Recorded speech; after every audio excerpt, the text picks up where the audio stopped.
adventurers. You find yourselves with your backs to the wall, literally. You are standing in front of a huge aqueduct, 20 feet high, a conduit for water overhead. To your left and to your right are Thri Kreen warriors, basically upright, giant, humanoid ants. And their yellow, shiny carapaces are glinting in the low morning light as you are facing west. And as the sun comes over the top of the aqueduct, in the distance, about 100 feet away from you, cresting the hill, is an army of goblins. Dozens upon dozens of them, led by bugbears. They are brandishing their shields and crossbows and forming up. And as they do, the Thri Kreen around you take their double-bladed pole arms and form ranks, ready for the battle to begin. So welcome everyone to another one-shot Hotshots, where we play self-contained Dungeons & Dragons adventures for your enjoyment and the player's dismay. We're going to find out how on earth this surly band got themselves into this situation in just a minute, but first we're going to introduce the characters.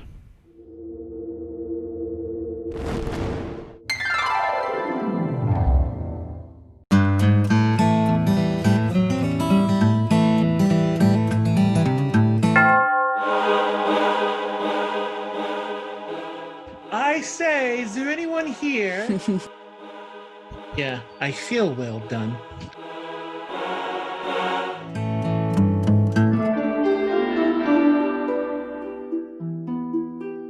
So let us hit the dance floor. Positions. Oh, by the way, we are being followed. You guys are doing wonderful.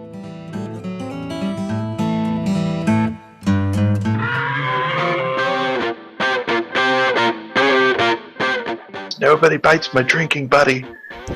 I love killing creatures, but making them run in fear feels pretty good too. I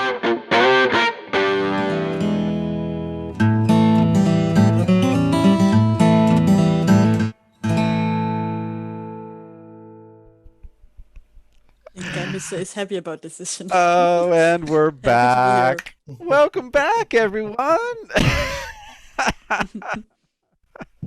In the immortal words of C-3PO, I have a bad feeling about this.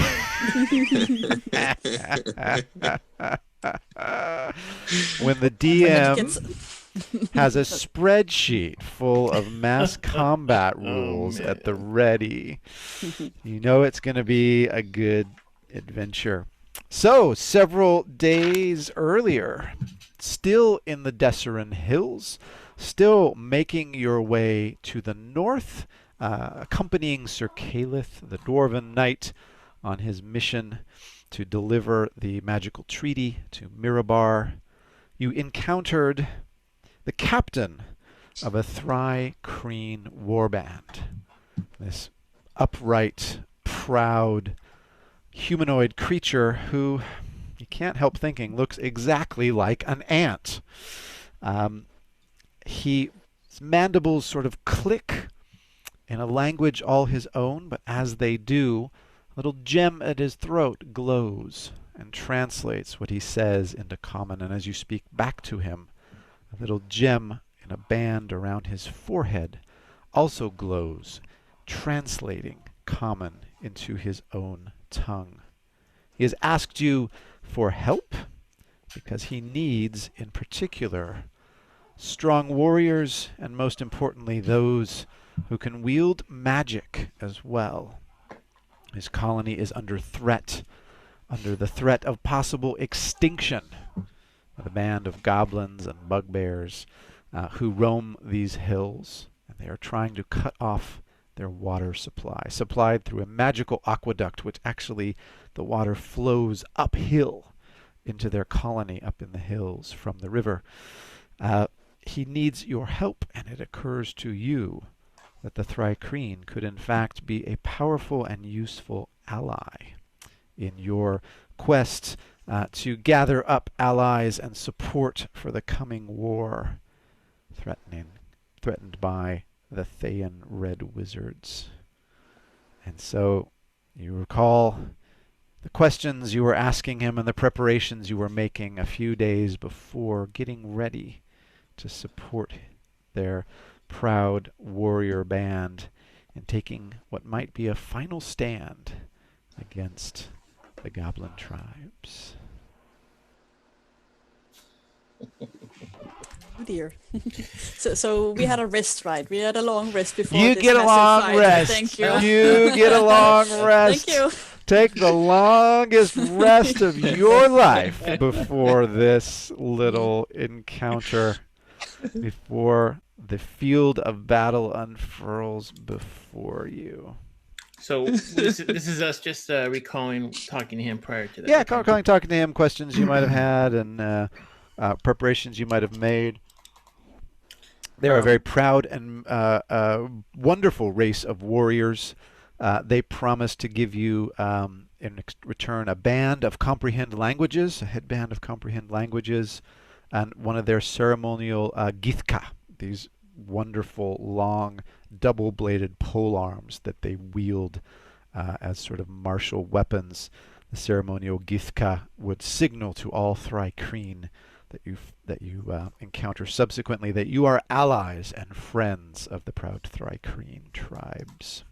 And what was the name of the people that were, or do we know yet? Or maybe we should ask him about who their opposition is. I'd like to learn more about the enemy a little bit. Okay, yes, and his jaws click and clack, and it sounds a bit sort of robotic as it gets translated back out, a bit sort of Stephen Hawking-ish, and you hear back sort of through the gem. He says they are the tribe of the Brown Shields. They have wanted to eliminate us for a long time. They have finally discovered our dependence on the aqueduct and seek to make it useless to us. We know that they plan to strike in a particular location. Therefore, we would ask your help particularly in being able to effect weapons of large scale, destruction, distraction, and other forms of defense. We know that we are outnumbered. We are also patrolling the walls in case they plan to strike elsewhere. You would be doing us a great service in defending us from extinction. They will come. We may be outnumbered, but we have one thing on our side that they do not. We have justice. We have the right to defend yourself. You have the right to protect your people. And that's noble, and we will help you. You are a friend to the Thri Kreen. May your words and may your deeds coincide in acts of great bravery. What say you, the others? Well, indeed, everybody has a right to have their home and to defend themselves. But since you're against this huge force, and apparently have been in conflict for a while, let me just ask a simple question: why haven't you moved? Why would you stay? We have lived in these hills for many, many spawnings and respawnings of our people. We are dependent upon the aqueduct for water to sustain our life and livelihood here. We could not relocate the Queen with any ease, and so we must stand our ground and defend what has become the home of our ancestors for a long, long time. Well, if you think that we are able to help you in that regard, sure, indeed. But yeah, we should certainly make some preparations. I am not the battle master, but it sounds like we at least have some time to prepare for this force to arrive. Indeed, there will be time. What say you, mighty warrior? We have heard tale of your prowess in battle. We seek to learn from you the ways in which you can control your fury, direct your anger, and strike down your foes with, dare I say it, a kind of poetry to your attack. That was the most beautiful thing I've ever heard. Thank you. Thank you. You said that you were looking for magic users particularly. Why would that be? We do not believe there are any magic users amongst the tribe of the Brown Shields, but we know that those who wield magic often can wield effects that affect a great area. We will need all the support we can get, and any form of long-range or area effect weaponry will be of particular use to us. That said, we can also use someone to teach our people how to fight even better, how to channel their fury and love of their homeland into war. Well, in any big battle, the more of the enemy you can surprise, the better. Do you have any plan, any idea of a way that we could surprise some or all of them? Some sort of weapon, a pit they can fall into, something.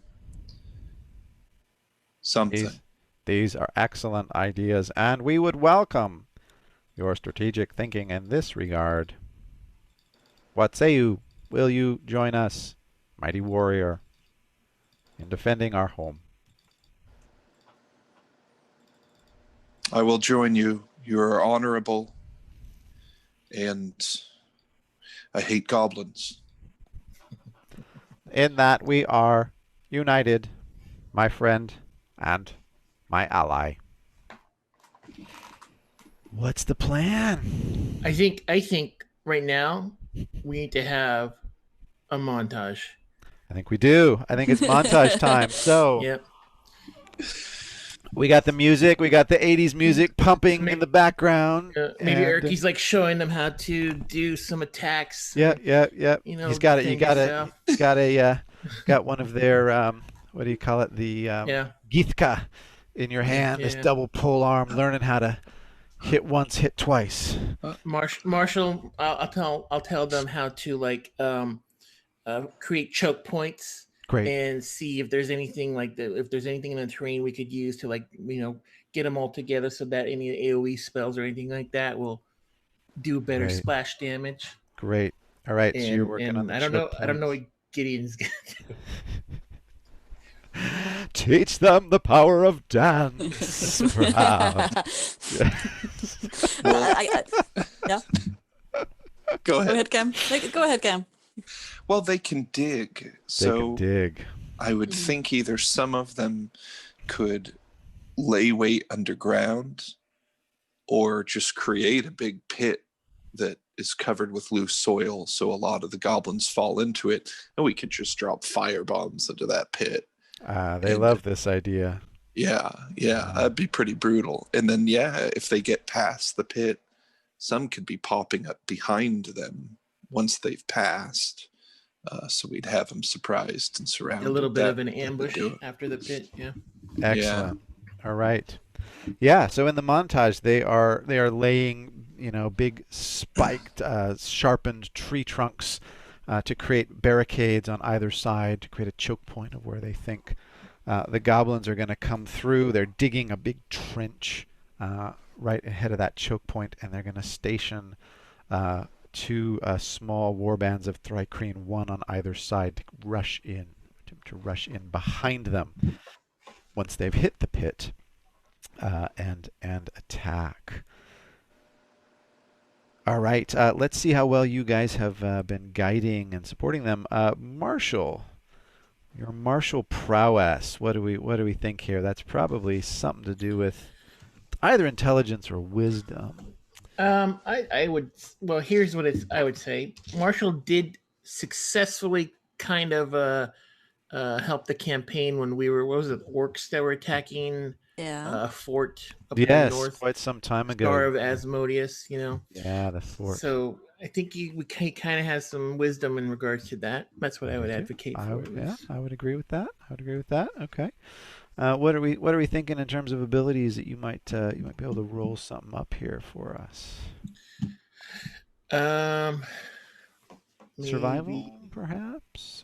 Yeah, I think. Yeah, I would say survival. All right. Give me a survival check. Let's see how you do with guiding them toward creating this choke point. Okay. Let's go, baby.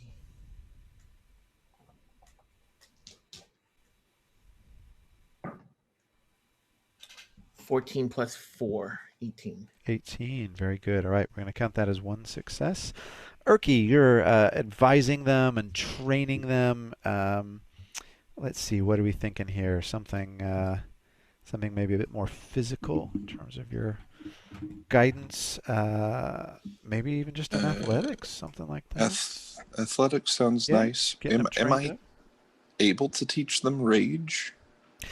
No, you can't actually impart that wonderful, beautiful gift of yours per se, but you can try and kind of teach them how to bring their love of their homeland into a fever pitch. Right.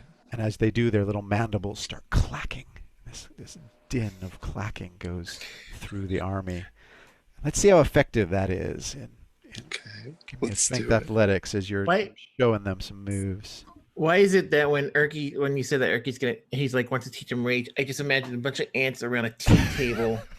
Okay, now this is how you say you're going into rage, and like two arms holding a teacup. Everyone sip after me.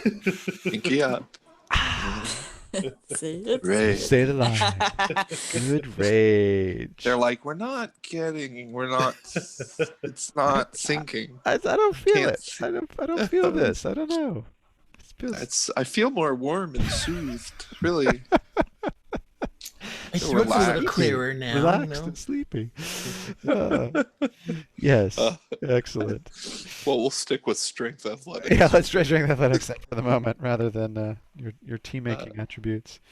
That's a 23. 23, we're going to call that a second success. And nice. What are you bringing to the montage of preparations as we get ready for this rage and war? Well, so far the contributions have been very, very useful. Like training and digging stuff. So far, yeah. Gideon not so much. So no, he would like to try to assert himself a little bit and see if he can manage to have them build something where he would be like. In a safer position, but also perhaps from overlook, so that he has a view from where everything is happening.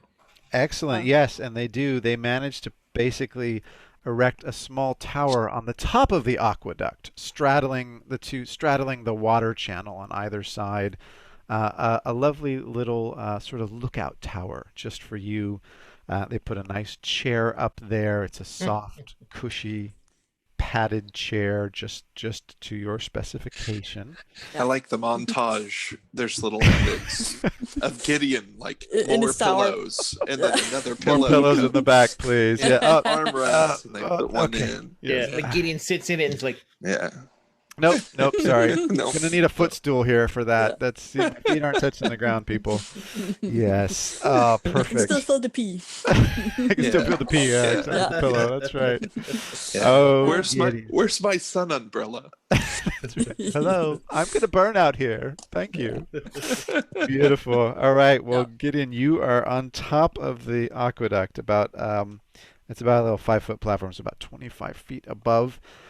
So you're going to be able to see, given your high passive perception, and your bit of elevation, you're going to be able to see these guys coming down, cresting the hill first.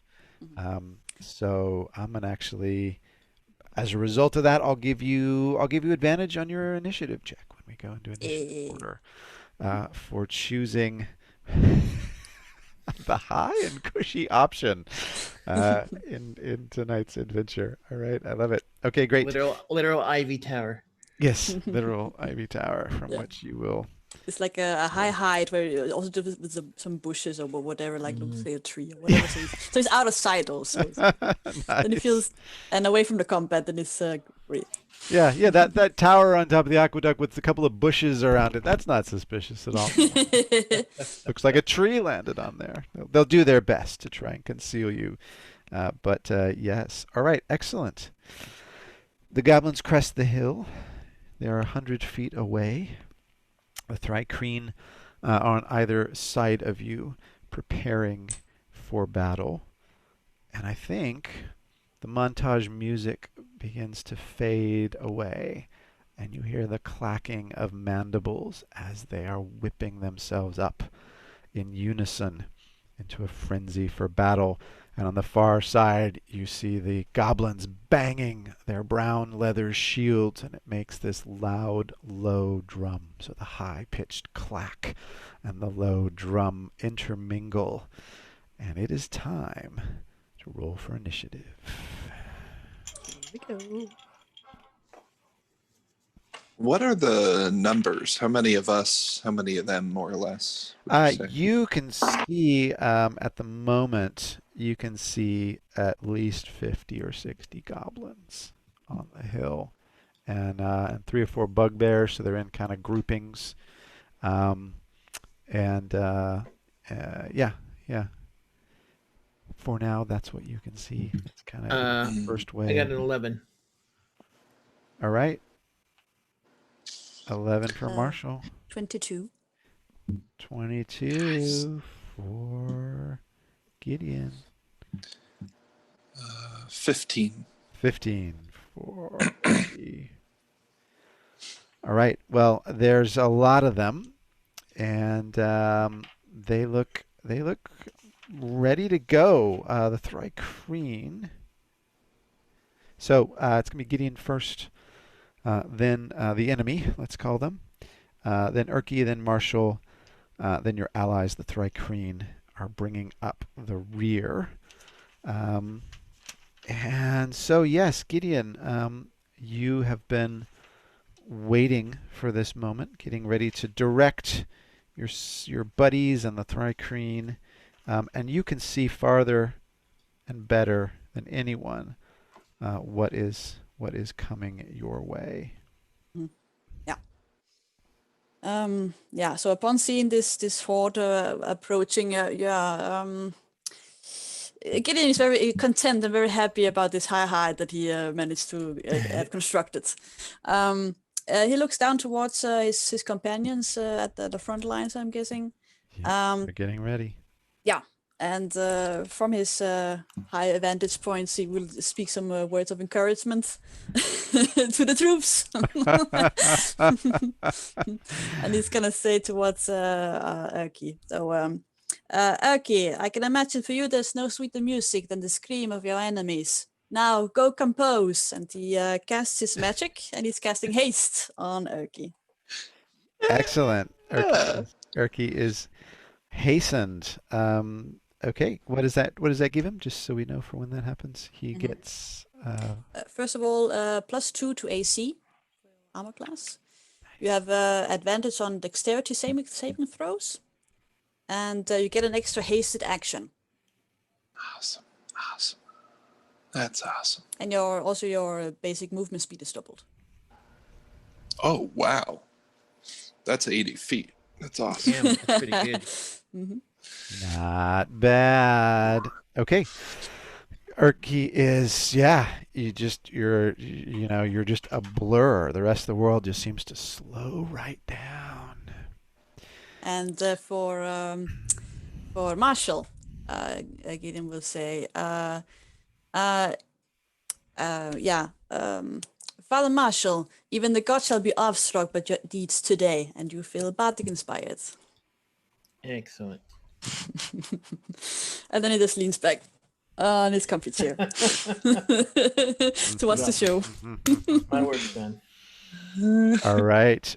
And the show begins. So, Urki, you're temporarily at AC 17, if I'm not mistaken. Correct. Okay. And the show begins. All right. The enemy swings into action. They move 30 feet, and a significant number of them fall into the pit trap. In fact, half of them fall into the pit trap from each of 4 contingents of about 15 goblins, and 2 of the 4 bugbear leaders fall into the pit trap as well. At this point, though, there are so many of them that the remaining members of the army literally rush over on top of their heads. So they literally form a human or goblin pit filling service, and the others just rush over right on top of them. They get about 30 feet closer, so they're about 70 feet away from you now, and they kneel down with their crossbows, and they begin firing. You've got so we've got 30 goblins firing crossbows. The bugbears are a little slightly out of range for their javelins, so they're going to hold off until they get into melee combat. But they are going to fire in a few different contingents, and that's going to be mob combat rules. So, Marshall, you take 25 points of piercing damage. Oh, goodness.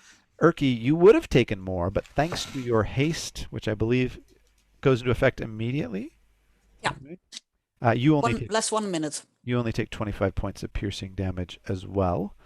Okay. The Thri Kreen tribe their numbers are reduced. One of them falls in battle, and another one is seriously wounded. So there are now 9 of them in this particular battalion of 10. And let's see. And Gideon, you are also assailed, but you are under part cover. So I'm going to give you a bonus to your normal AC of 14. Is that right? So you're under, I'm going to say, at least part cover. So with a +2 bonus, you are just in range to where you will take 25 points of damage. They are coming at you guys. Okay, so you've got dozens of goblins still advancing along the ranks. The Thri Kreen are going to come in and close from behind and attempt to thin their numbers, but they are moving. They're on the move. There's not a lot of places to hide. This is kind of just an open field. So the good news is they're not. They're out in the open. And Urki, you are up. Well, I was hoping to be in rage and frenzy before the battle started. I don't know if that would have. I just took 25 points of damage, so if I took those 25, fine. I'm going to say because they crested and had their initiative was ahead of yours, I'm going to say, yeah, you get to go Rage Frenzy now from this point forward rather than before. Because otherwise you would have had to trigger it, and then it could have run out, and trigger it again, and that kind of thing. Yeah. So from this point on in initiative, you can go full Rage mode. Before Uki goes, concerning concentration, how many times did I get hits? What kind of checks should I make now? Yes, so you got 25 points of damage, and that is due to 5 lots of 5 hitting. So 5 checks, and I have to make a 10. 5 checks of a 10, yeah, or you lose concentration. Yeah. I think that's how we'll do it. Yeah. Okay. Unless you want to make 1 check for 25, I'll let you do either. No. don't think it matters. We'll see. What do I add to Get this? out my statistics simulator here. I already failed, so no haste. Boom! Haste is suddenly deactivated the moment Gideon gets hit. You are no longer hastened, Urki. You feel this incredible. Suddenly, the world goes back to normal speed, basically, and you know that Gideon has taken 5 crossbow bolts to his body. You are up. And when the haste spell ends, the target can't move or take action until after his next turn, as a wave of lethargy sweeps over it. Wave of lethargy. Oh, great! Yeah. Thanks so much. Okay, wow. So not only Gideon, you jerk. Wait, so the end of his subsequent turn. So the end of this turn, he will no longer be effectively incapacitated. Is that correct? The target can move or take actions until after its next turn. Yeah, exactly. The turn after you cast it. So no move, no action. I assume you can still take bonus and still reaction though, based on that. So if you have any bonus action, but you are again 70 feet away from these guys. Well, I'll go into rage. Rage is your bonus. Great. Yeah, and then I can't go into frenzy, so I'll just be raging. I would be pretty raging too if I got that amazing buff and then suddenly, hey, cheers. Here's to rage. Here's to rage. Gideon, did you take damage? We'll get him. Bolts? 25 damage. 25, okay. 25 damage. Yeah. Okay, Urki's raging. He does not like having his toys taken away from him. Marshall, you are up. You are on the ground, shoulder to shoulder with Urki. Back to how the far wall. away? How far away is that pit? The pit is 85 feet away. What is my movement? I know this is probably a stupid idea. 30. All right. So I can move up to within 60 feet of the pit. I know that there's some that are just past it. Mm-hmm. How close am I to them? If I move 25 feet. If you move 25 feet, then you are going to be 55 feet away from those guys. Okay. Yeah, so you can get in range to where you can cast an AoE that's 60 feet away on either advancing. Okay, let's try it. I've had this in my list for so long, and I never thought I would ever use it with all the people that we have. But I'm going to cast Flame Strike in that pit. Flame Strike in the pit. Okay. So it's a vertical column, roars down from the heavens, and I specify each creature in a 10-foot radius, 40-foot high cylinder centered on a point within range must make a dex save. Okay, so that's going to be 10-foot radius? Yeah, 10-foot radius. So I'm trying to get it just as in the middle of that pit as best I can to whatever, because I know they're climbing over. All right, so dex save, spell save DC? 16. Spell save DC 16. And please.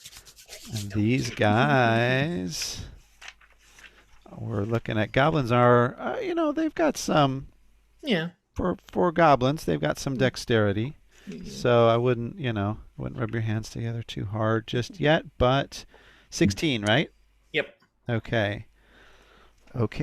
All right. So we're just again gonna go quickie. 14 out of 20. Okay. All right. So you are going to affect.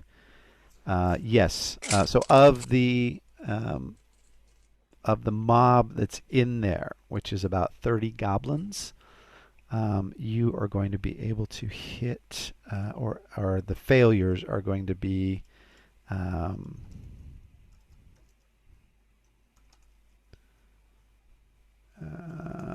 There we go. 20 of those 30 have failed. And what happens? Now I roll for damage. Roll your damage. All right, so I'll run up. I'll be like there, and The flame of Osiris strike you down. All right. All right. Just some fire comes from the sky. Oh, sorry. The lovely sky. 12 damage. I rolled low. All right, 12 damage is going to be, for a goblin, a lot of damage. Ooh. So let's see what we got here, folks. Come on. No. Stand by for goblin decimation. There you are, goblins. All right, 12 damage. You have managed to take out 2/3 of the goblins in that pit. Wow. So then, now the goblins in that pit are half of the total current in play. But you have significantly reduced their numbers. So 2/3 of the goblins, 1/6 of the total army has been taken out by this hellstorm column of fire that rains down into the pit. And the commander clicks and clacks his jaws and said, "This is why we knew you would not fail us." Thri Kreen are up. Yes, unless you just what else? I do have a bonus. I'll use a bonus action. I'll cast a healing word on. I'm gonna cast it on Erky just because I'm a little concerned. So healing word, cast it. Go away, you. Erky can retake 12 points of healing points. Terrific. I'm all 12s today. All right. All right, that's my turn. That's great. The Thri Kreen are up next. They race forward and they begin throwing these weird kind of almost like ninja star kind of ranged weapons at the enemy. They're going to engage the goblins and the bugbears, and they are going to manage to take out several of them. So they're going to, a whole group of them goes in and just start hitting up goblins left and right, and they're going to take out 5 of them in a remaining kind of little war band of 10 that's still being led by one of the bugbears. So and these morning stars go, or these throwing stars go like right through the forehead of a goblin as he's racing forward. And Gideon, you're up. Round 2. And with the start of round 2, Gideon, you also notice in the distance, on the far side of the hill, just cresting the top of the hill, you notice the forehead of what looks like a giant, a small giant. As it comes closer into view, you realize it is in fact simply an ogre. But the ogre has lashed to something that he is pulling. So he is hauling something forward, straining at these great chains. And you're up. Mm-hmm. How far away is the ogre? So the ogre is 110 feet away, just cresting the hill. You can only see basically up to his shoulders, and you see that these chains are strapped around his shoulders. So he counts as kind of part cover because he's only halfway over the hill. Yeah. You two can't see him yet, the other two. Okay. Yeah. So Gideon, like he was like partly hiding behind his chair at this point. So he just gets up. He's got arrow balls sticking in him, and his clothes are ripped, and he's starting to bleed. And he's just gonna be like, well, that's just gonna ruin my day. And he takes out his new magical flute, and he starts playing a tune. And it gets higher and higher and higher until it suddenly gets a incredibly high tune, and he's gonna cast synaptic static on the group. So okay. What do we got for? Well, I'm just gonna choose a part of the horde basically. That's left. It's 120 feet range. This spell, and it's a 20-foot radius sphere that I'm hitting. 20-foot sphere. Okay. So they have to do an intelligence saving throw. Okay, the pit people and the front line are about 30 feet away. So which of the two are you going to want to Just the hit? most.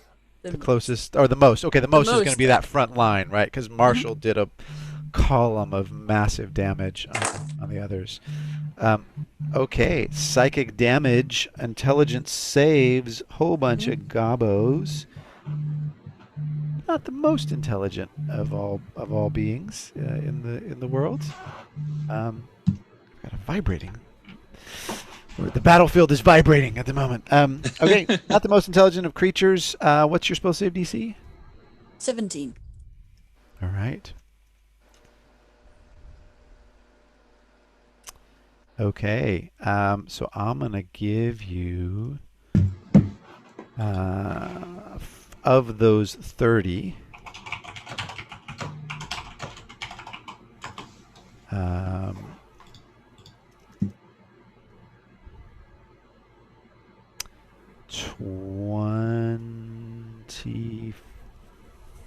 20 goblins and 1 bugbear have failed.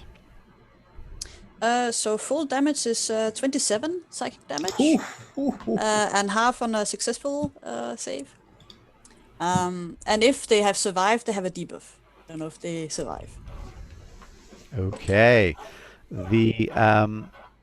so that is enough. 27, you said? Full damage, yeah. For full, let's see, and half for the. Is it half for the others? It's half on a successful save, so that's, Okay. what is 14. 20-foot sphere. Okay, that bugbear is wounded. And the others, yeah, you're going to take out a total of 20 goblins. One of the entire 4 warbands has now been destroyed, and their goblin leader is bleeding out. The other 3 have been thinned considerably. There are probably less than half a dozen in each of those groups, but there are still some bugbear leaders running around, and as you know, this ogre is pulling something up the hill. So the leaders and whoever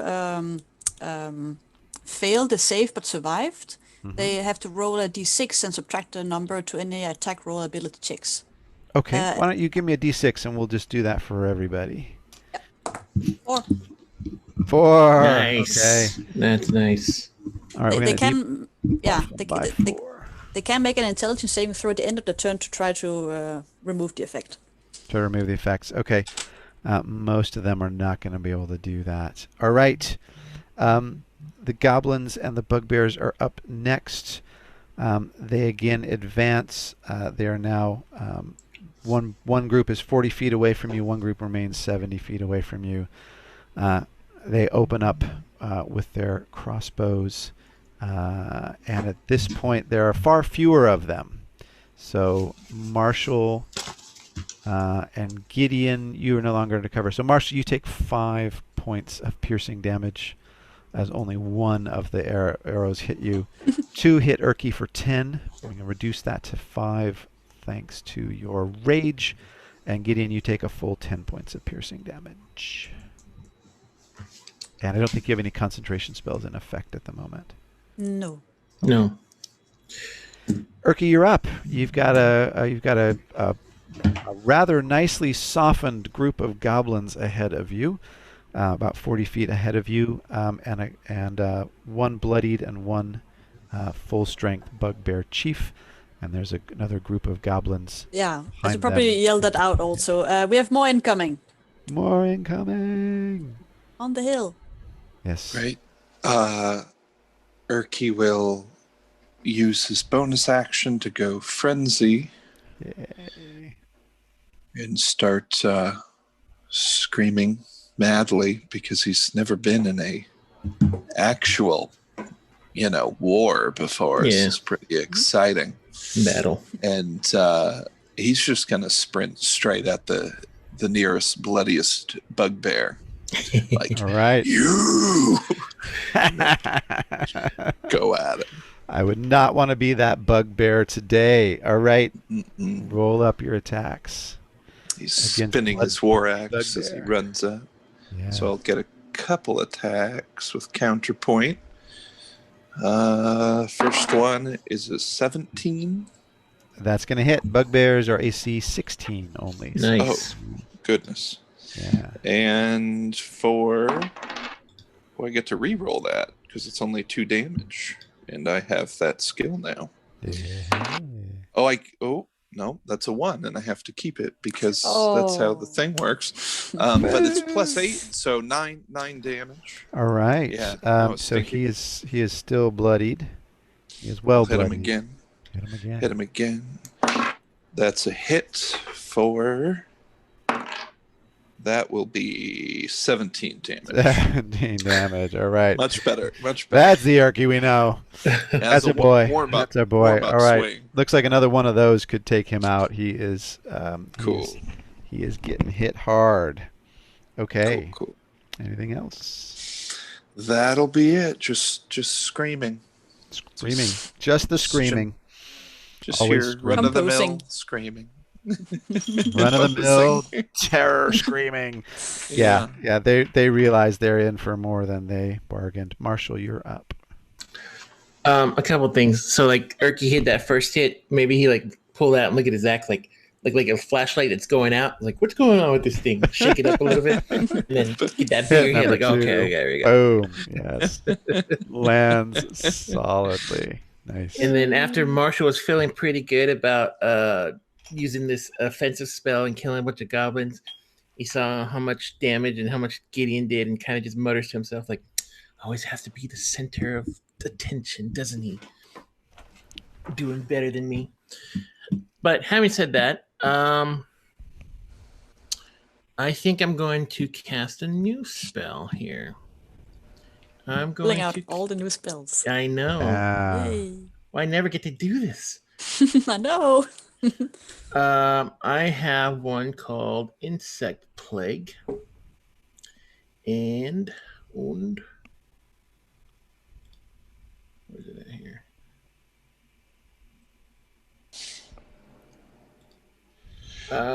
Okay. A 20-foot radius sphere up to about 300 feet away if I want. It's a concentration spell. I have a little pouch that's filled with sugar and salt and some fat, and apparently that's what I need for the spell. It smells really bad, but I take it out of my pocket anyways. All right. And I'm going to cast it. I think where I want to cast it is so I can catch. If I can get like in between, how far apart are those two groups, the pit group and the other group? The pit group and the other group are at least 30 feet apart because the pit group just fell in and they kind of lost the whole movement turn. So what I would like to cast it is at the very far back of the foot, the out of the pit group, so that it hits them, but it's also going to create kind of a buffer behind them. Okay. So like just a little bit to the rear there, but as rear as I can, well, as far as still getting them all in there. All right. So just to the rear of the front line, the ragged front line as it is now. Front line, yeah. A little more than no more than a couple dozen remaining. Okay, so everyone in there has to take a con 16 save.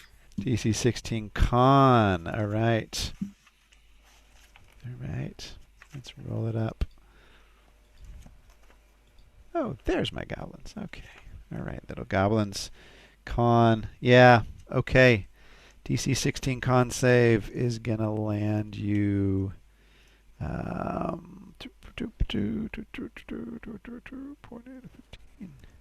Please stand by. Mm-hmm. All right. They're much more dispersed at this point. But you've got 5. You got 5 and 1 bugbear. So they are going to take... Let's roll it out. 27 points of damage. All right, that is enough to vanquish another unit of goblins. So they are just decimated. Right. Their leader also takes damage. Now the thing about he this is not quite bloodied, but he's not. Actually, he is bloodied. Okay. Just bloodied. So it's concentration. I keep that sphere there, and it's going to be. I think it's difficult terrain because it's it's going to be hard to see because it's a bunch of bugs. Yeah. And also, anyone that goes in there has to make that same save or take that damage. And just so we're clear, also too, I have Warcaster, so if I do take damage, I can keep the concentration up. Get to keep the concentration up. Yeah. Excellent. All right. So And then as a bonus action, yeah, Gideon, I'm playing it just like Gideon is. I got bonus actions now. Hey, Wow. there you I don't go. know. Get to use them. I think I'm going to do another healing word, but this time just going to cast it on myself. Actually, I'm going to cast something. Can I see Gideon? Is Gideon 60 feet or no? I was 20 feet yeah, up. Gideon's 25 feet up, and you're still pretty much back to the wall. So yeah, you can just glance behind you, and there he is. Okay, I'm going to cast a healing word on you, and you get 13 points. 13, thanks. And that's my turn. Okay, jolly good. The Thri Kreen swing into action. Their numbers have been thinning a bit as well. Several others have been killed, but they are not yet out of it, and they are going to fell. They are going to fell a couple of goblins, and the wounded bugbear. They can take out the wounded bugbear. So we've got not yours, the other one, the martial one. Yeah, your wounded bugbear is still on his last legs in front of you. Exciting. Yeah. Good. So yeah, we've only got a handful left. That's the Thri Kreen. And now the ogre stops at the top of the hill. You can see what he's carrying is a giant trebuchet, essentially a catapult. And it is preloaded with an enormous granite boulder. He simply cuts the rope, and the thing goes flying straight toward Gideon. Oh no. Oh. The thing bursts on the aqueduct, and fortunately for you, Gideon, it is not enough. You see the bits of granite fly up, but it is not aimed high enough. It is aimed a bit too low. You take no damage, but the aqueduct is beginning to show signs of cracking, and a little bit of water gently begins trickling down from overhead. You know that another couple hits like this, and the thing could be ruptured. Mm-hmm. Gideon, you're up. So the aqueduct is like behind me, and it's now starting to leak. No, you're on top of it. You're on top of it. Okay. You're on top of it. Marshall is maybe feeling a few drops of water coming down on his head, but you can see below you this thing is. You're sitting on the dam, and it's starting to leak. Mm-hmm. Well, yeah, this is unnerving. Gideon is certainly going to return fire, so he's playing frantically on his flute. I think the ogre was like 110 feet away, so that's within range of... Yeah, he's only 100 feet away now. Yeah, exactly. He's right at the top of the hill. One ogre on a hill? One ogre on a hill with a trebuchet. What more do you want? Yeah, no, I don't want that. Nothing more. Anything more. One is great. One is fine. 0 would be better. Mm-hmm. Yeah, I'm gonna return fire. I'm gonna use synapse static on that one ogre, try to take it out. All right, intelligence save. You have chosen wisely. This is not the brightest of beasts. He does have an intelligence above 4, though, so this will affect him. Spell save DC 16. 17. 17. All right. I don't know how he's going to pass this. He doesn't. All right. Synaptic static takes effect. Mm-hmm. That's 14. No, sorry. What is that? 15 psychic damage. 15 psychic damage. Okay. He takes the damage. And he can retract 1 from his attacks. -1 from his next attack. Okay. It's a debuff. It's every attack roll or ability checks, as well as Constitution saving throw to maintain concentration, but that doesn't apply. And you can try to save it. You saying you don't think he's a spellcaster, huh? Okay, very interesting. Well, surprise me. Yeah, DM's never life is never dull. Can I take cover or something after that? Yeah, you can definitely take cover. I'll give you your cover bonus. Being under those delightful bushes that you set up, you're kind of like MASH or something, some kind of little military command. You're there behind a little. From somewhere in the bushes, you hear someone. You hear Gideon yell, "Let us show them how it's done," and you know what that means. All right. Any move for you, Gideon? Am I in a? I mean, I have cover. I don't have to move to get better cover. No, it's fine. It's the cover you put there. Urki, you can move without provoking opportunity attacks if you choose to. This guy's on his last leg. There's a few goblins swarming around. You. I think I'm gonna head. How far away is this ogre? The ogre. So you're now 40 feet up. He's 60 feet away from you. That seems like the priority. So, I mean, if this bugbear's damn near dead, as sad as it is, I think I'm going to move on and start heading towards this ogre. It's like not finishing your dessert, It's like, oh man, that last bite. Yeah, it's kind of like a better dessert showed up, though. That's true. It is like, the banana split just showed up. We're going to leave the cookies on the plate. I'll get back to you if I can.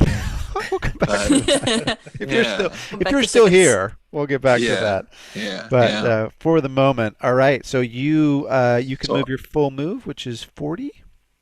Yeah, and is it 11 temporary hit points? Yeah. Cool. All right, great. That's good stuff. Marshall, any move? How far away is the ogre from me again? Sorry. You're just back to the wall, so he's 100 feet, right? Okay. No, you moved up a little bit, didn't you? I did move up, yeah. You did move, I think, 25 feet, so he's about 75. Well, I do not really want to go toe-to-toe with the bugbear, so I'm going to actually back up a little bit. Okay. So, I don't know, like 20 feet or so. Okay. You're 5 feet from the wall, just enough to be out of range of the drips. Yes. Coming from overhead as the first of three, the first trebuchet blow has landed. Any Thri Kreen you want to include in your clappy clap there, Gideon? You want to give I can affect 5 creatures, so I'm going to affect 2. Okay. Perhaps the queen or something, I don't know. The commander, the commander and his lieutenant get an opportunity to move, and they just angle around to try and get a slightly better position. You also see in the distance that the Thri Kreen that have been posted up to swarm in behind. They've been working on the remaining ones in the pit, just trying to thin everybody out. They also get the temporary hit points. They get 11 temps. Great. All right. Yeah. Great. They look like super buff ants, basically. like extra buff ants as a result. All right. The goblins are gonna goblin. They're gonna continue to swarm. Couple hits are gonna land on Urki, so that would have been 10 points of slashing from their little short swords. You can reduce that to 5 thanks to rage mode. And Marshall, you are on down below. They're going to come at you, and it's just a single crossbow bolt that hits for 5. But the bugbears are now coming hot and heavy, and one of them is going to get close enough that he's at least just going to throw a javelin your way, because and that's going to hit. So you're going to take another only 5 points of piercing damage for that ranged javelin throw as well from one of the remaining bugbears. Okay. Thri Kreen are going to close in. Tim, thank you for my tips. The Thri Kreen are going to close in and start reducing those numbers a little bit more to help you guys out. They've thinned out a few more goblins. The bugbears are still going pretty strong, and that wounded one is still limping along at the moment. And ogre time! It's ogre time. So you're AC, Gideon, is now 16 because you got partial cover at least. And he's got a -1 debuff on this attack roll. Okay, so that's only going to be with the -1. That's going to be 14. Not enough. Thanks only to your cover. Had you not been under cover at the moment, you would have been hit with a really big rock. But fortunately, the splatter of the granite manages to evade. You manage to evade it thanks to being behind a bush. However, the aqueduct is now definitely cracked. It looks like another blow could potentially render it inoperable. So it is definitely critical to get that thing out of operation if possible. Gideon, you are up. Yeah. So once again, the boulder crashes in on the aqueduct. Boulder crashes onto the aqueduct. Yeah. You manage to avoid being damaged, but it's definitely rocking, and rocks your world, and the thing is starting to show signs of splitting apart. Yeah. Okay. This worries Gideon, and he doesn't have more synaptic statics to throw at the ogre. So I think Gideon just looks around, looks for anything that could help. Comes up empty basically, and then he thinks about his new magical flute that he recently got a few days ago. That's right. And he takes it out and he starts hitting certain tunes and stuff. He's trying to remember and mimic the music that Nisa Venhoop was making to cast the spell through the flute.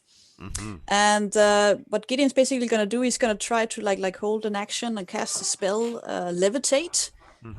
One on the boulder once it gets within 60 feet, so within range of the spell, to stop it.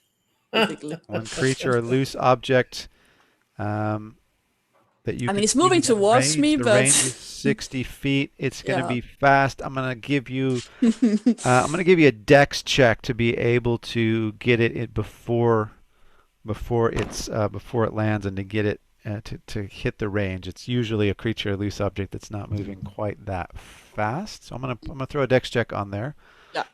And it's gonna have a con save. So if you make your dex check, it's gonna auto fail, and you can in fact cast this boulder upward. So hold your action. You spend your spell slot now. Watch this space. Goblin time. More goblins come into play.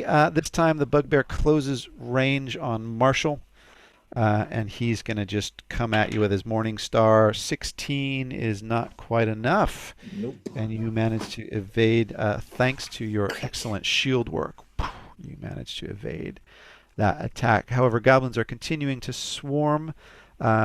Several of them swarm around you, Marshall.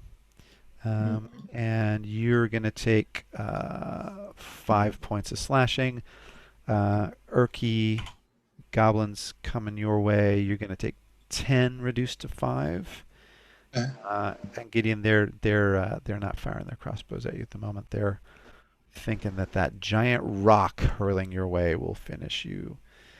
Urky, you are up. You are 20 feet away from this huge, ugly, snarling, fleshy ogre with enormous yellow teeth and black claws, who is heaving the next boulder into the trebuchet, ready to launch it in what could be the end of the aqueduct.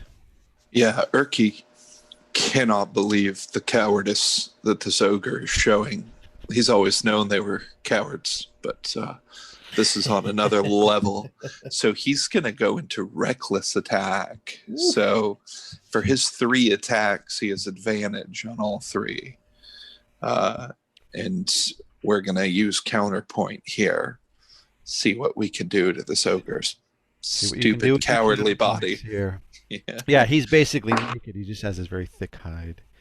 So I get, what's his AC? He's only an AC 11.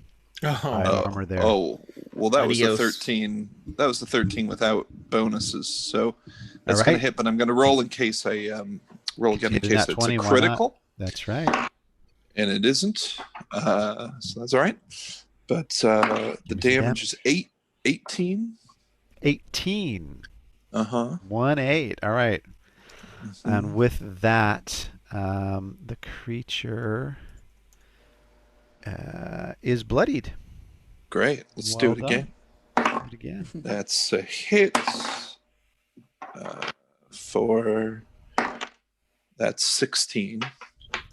Nice. It looks like another one of those could take it out. Let's give it a whirl. That's a hit. Man, no crits yet. It happens. And that'll be 15 damage. That is enough. And a fury of awesome. 3 perfectly timed and landed blows. What do we see as Urki finishes this huge hulking? Urki's so pissed he just puts counterpoint down and grabs this thing by the head and starts slamming its face into the marble rocks that it's using on the trebuchet. How does that feel? How does it feel? And its face just kind of opens up, till it's not really a face anymore. So like much a melon. Like a melon. Yeah. Creature. It's like you see monkeys breaking a coconut. Yeah. Right it's open. like a melon you don't want to eat, pretty much. And, not so much. Yeah. You may want to leave it a little while before breakfast on this one, but right. And Urki can head. Just last one. He just shoves it and right in the corner of the marble, and starts heading back towards the battle and screaming, "I have killed your coward!" He's all fired up right now. So that's good. But now they have advantage for on the attacks next round on attacks. That's right. For the next round. Yeah. Beautiful. All right. Well, you said he was a composer, Gideon, and he's definitely made some savage music there. Some seriously savage music out of that one. That was his magnum opus there. That was beautiful. And Marshall, you are up. Okay, I have a question.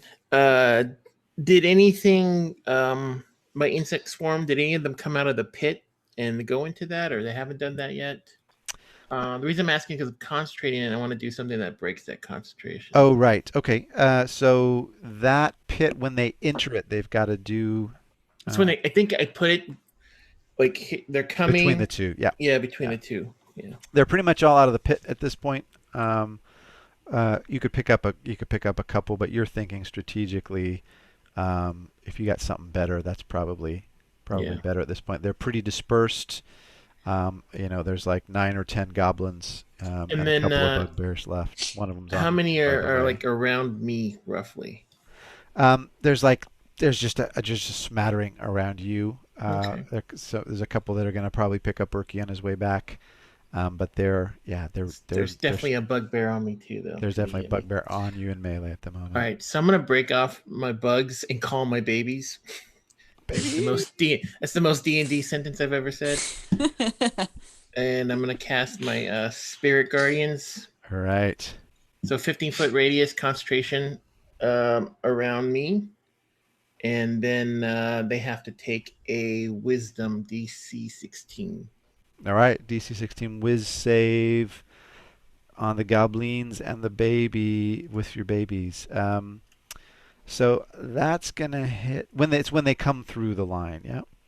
When you cast a spell, started their turn when they start it. Well, let me see if I can just have there. Yeah, when they start their turn. When they start their turn. Okay, so that's when they start their turn. We're gonna do DC 16. Whiz on those that start their turn in the wave of babies, as I like to call it, or baby cyclone, or whatever you want to call it. Wave of babies. Wave of babies. Thank you very much. Someone gets that reference. All right. And then I'm just gonna kind of brace for if they hit me or get anything, but that's about it. That's my turn. All right, you are braced. The Thri Kreen go to work. Their numbers are seriously thinned. They're down to about half, but the commander is still standing, fortunately, so you can actually communicate with the rest of the party who don't speak common. They speak clicky clack. And the ogre is dead. Gideon, you are up. Robert, what is that wave of babies? That is a strong bad reference. That is Teen Girl Squad. Yes. I believe it's episode 7 when the ugly one gets killed by a guy playing a ukulele when a wave of babies over her. Yeah, that's what that came out of my deep in my unconscious there. That's it. It was beautiful. It was a beautiful thing. Thank you. Thank you for thank you for picking that one up. Oh, man, he named the episode. We were too. vibing. Wow. We were vibing. Yeah, that was pretty. I'm gonna double check afterward, but I'm pretty sure it's. What, you don't have a minute mark for us? Come on, timestamp. No, I don't have a timestamp on that one. Sorry, guys. That's the limits of my knowledge. Yeah, D&D and strong bad references, no problem. How to be an adult? Yeah, don't have. I don't know. Who we got? We got Gideon at the top of the round. The ogre threat has been neutralized. Your held action did not trigger, but now you're back to full actions. Move whatever you want. Commando Gideon in the bushes. What do you got? Yes. How many goblins and hobgoblins are there left? 2 bugbears left, and there are about 8 goblins left. Okay. You've thinned them out considerably. Yeah. Well, I guess it's just a matter of cleaning up at this point. And Gideon plays his flutes, and this time he's gonna try to cast hypnotic pattern on the group of goblins, just to take them out of combat, basically. Take them out of combat, basically. Okay. And wisdom spell save DC we got here? 17. I think it's a wisdom save. Yeah, wisdom save. All right. They're not very wise. And we're going to go 10, 16, 8 out of 10. Goblins agree that brushing with hypnotic pattern is good for your teeth.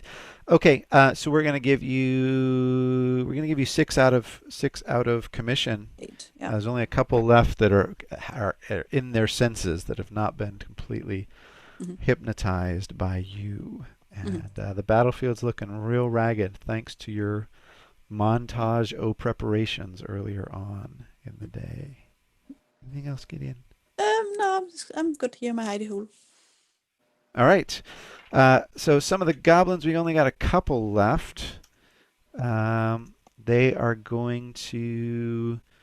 Urki, you're making your way back, but you're not quite back yet. So they're going to close into Marshall.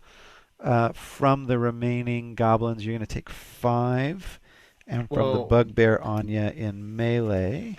Point of order. Oh yes, sir. Yes, they have do to. have my That's right. They do have wave of babies. I take it back. The remaining 2, give me a spell save DC 16. 16, and it's wisdom. Whiz. Okay, 1 success, 1 fail. I think that's going to be taking 1 out. Yeah. All right. Then that is going to be. Let's roll it out. 12 points of damage. Okay, that's going to take them out. There's only 1 remaining. He comes at you and fails to connect, so you take 0 damage. Bugbear, however, is already in melee with you, and I don't think Wave of Babies is directly in front of you, right? So when they start their turn in the... Yeah, when they start to turn in. So it's a cloud. It's not a ring. It's a circle. Yeah. Gotcha. All right, let's give him a whiz save. Jink, tink, 13. No, he's going to take those. How much? 12? I cleared it. I forgot what it was. I think it was 12. Yeah. 12. Yeah, he's going to take those 12. He's looking bad, but not quite bloodied. He's resolved and angry, and he thinks if he can hit you with a morning star to the head, that might stop the wave of babies, but he can't. Morning star fails to connect as you do some lovely fast shield work in the midst of commanding your cherubim of death to clean up some of the remaining goblins. Okay. Urki, we got a smattering of goblins left here, a couple of bugbears. What are you feeling like? Just kind of, a little after dinner mint to wash down that ogre, basically. Come finish your dessert. Yeah. Go back to the dessert. I think it's going to be bugbears. That sounds like a delicious treat. Bugbears are nice. Go for it. All right, let's. Good. Let's reel off some bugbears. Alrighty, let's do it. 3 attacks. 1 is a definite hit. All right, roll it up. 4, 15 damage. All right, that guy is now looking bloodied. In fact, let's do it again. Oh, that's so close. That's a hit. 4, 13 damage. And that is enough. Finish him off. Yeah, throat rip. Throat rip. Yeah. All right. Yeah. And I've got one. He screams, and the remaining bit of his scream just comes up like through his makeshift tracheotomy, basically, and steam escapes, and he crumples. One more. The last one is on Marshall. Right. Your 40-foot move. I think you can't quite get there, but you can knock out a couple goblins if you want to. Let's do a goblin swing. All right. Goblin swing. Goblin swing. Oh, that's gonna be a hit. Oh yeah, come on. For a total of 11 damage on this goblin. All right, so let's see. Why is my goblin bookmark not working so well? Come on. Why is it so hard to find a goblin these days, people? Because they're tricksy. That's true. They are good at hiding normally. Not mine, though. There it is. My flag fell out. Okay. Yeah, with 7 hit points, that's going to be enough to splatter a goblin. Go ahead and splatter a goblin. We'll do the old Princess Bride Fezzik jog his memory. Just a big boom. Boom. boom. Yeah, and you drive him just like a little post right into the grassland. Okay. This is probably one of the goblins that was hypnotized, so just standing still. There's probably like still 5, 10 next to you coming up. His eyes are spinning, and you're just a bit of a whack-a-mole situation. Exactly. Yeah, he's not going to pop back up this one. The machine is broken, so that's they're right. just out. They're just out. They're all out, and you're just picking up the tokens at this point, just collecting tickets. Tickets are shooting out. Get that giant pink bunny rabbit for your. Gonna get that thing. That's for your girlfriend. That's it, boy. That's what it is. Times. Good times. Okay, Marshall, you are up. What's left? Couple goblins, a bugbear on you, and that's about it. You got a bugbear on you. All right, let's just cast Sacred Flame with that bugbear. Why not? Just Sacred Flame the guy. It just has to do a Dex 16 save. Dex, DC 6. Bugbears being surprisingly dexterous for their size, but not when they roll a 2. So, what happens? What do we get? He's going to get blasted in the face. Good place. 19 points of damage. And that is going to be enough to finish him off. So, we just really quick melee, just like I have my shield, and then I'm like my other arm is charging my laser. Yeah, that's right. Pull the shield and then right in his face. Out it goes, right in his face. And the Sacred Flame just singes the bugbear, and you get the now far too familiar odor of burned bugbear in your nose. It reminds you of that time in that cave of trolls. Don't say it. Oh, you said it. When you barbecued a bugbear. Okay. Man. Thri Kreen are up next, and the Thri Kreen go in, and they're just basically going to be able to kind of clean things up. But as they do, we can come out of turn order. You look to the skies, and to the south of you, you see something flying in your direction. Gideon, being higher up and the most keen-sighted, you see first that it looks like a giant flying ant. And riding atop it, so 3 times the size of the Thri Kreen themselves, this kind of helicopter, essentially. But it's wavering. It seems to be having some difficulty flying. And you see that its rider, a Thri Kreen rider, is struggling with the reins and struggling to keep hold.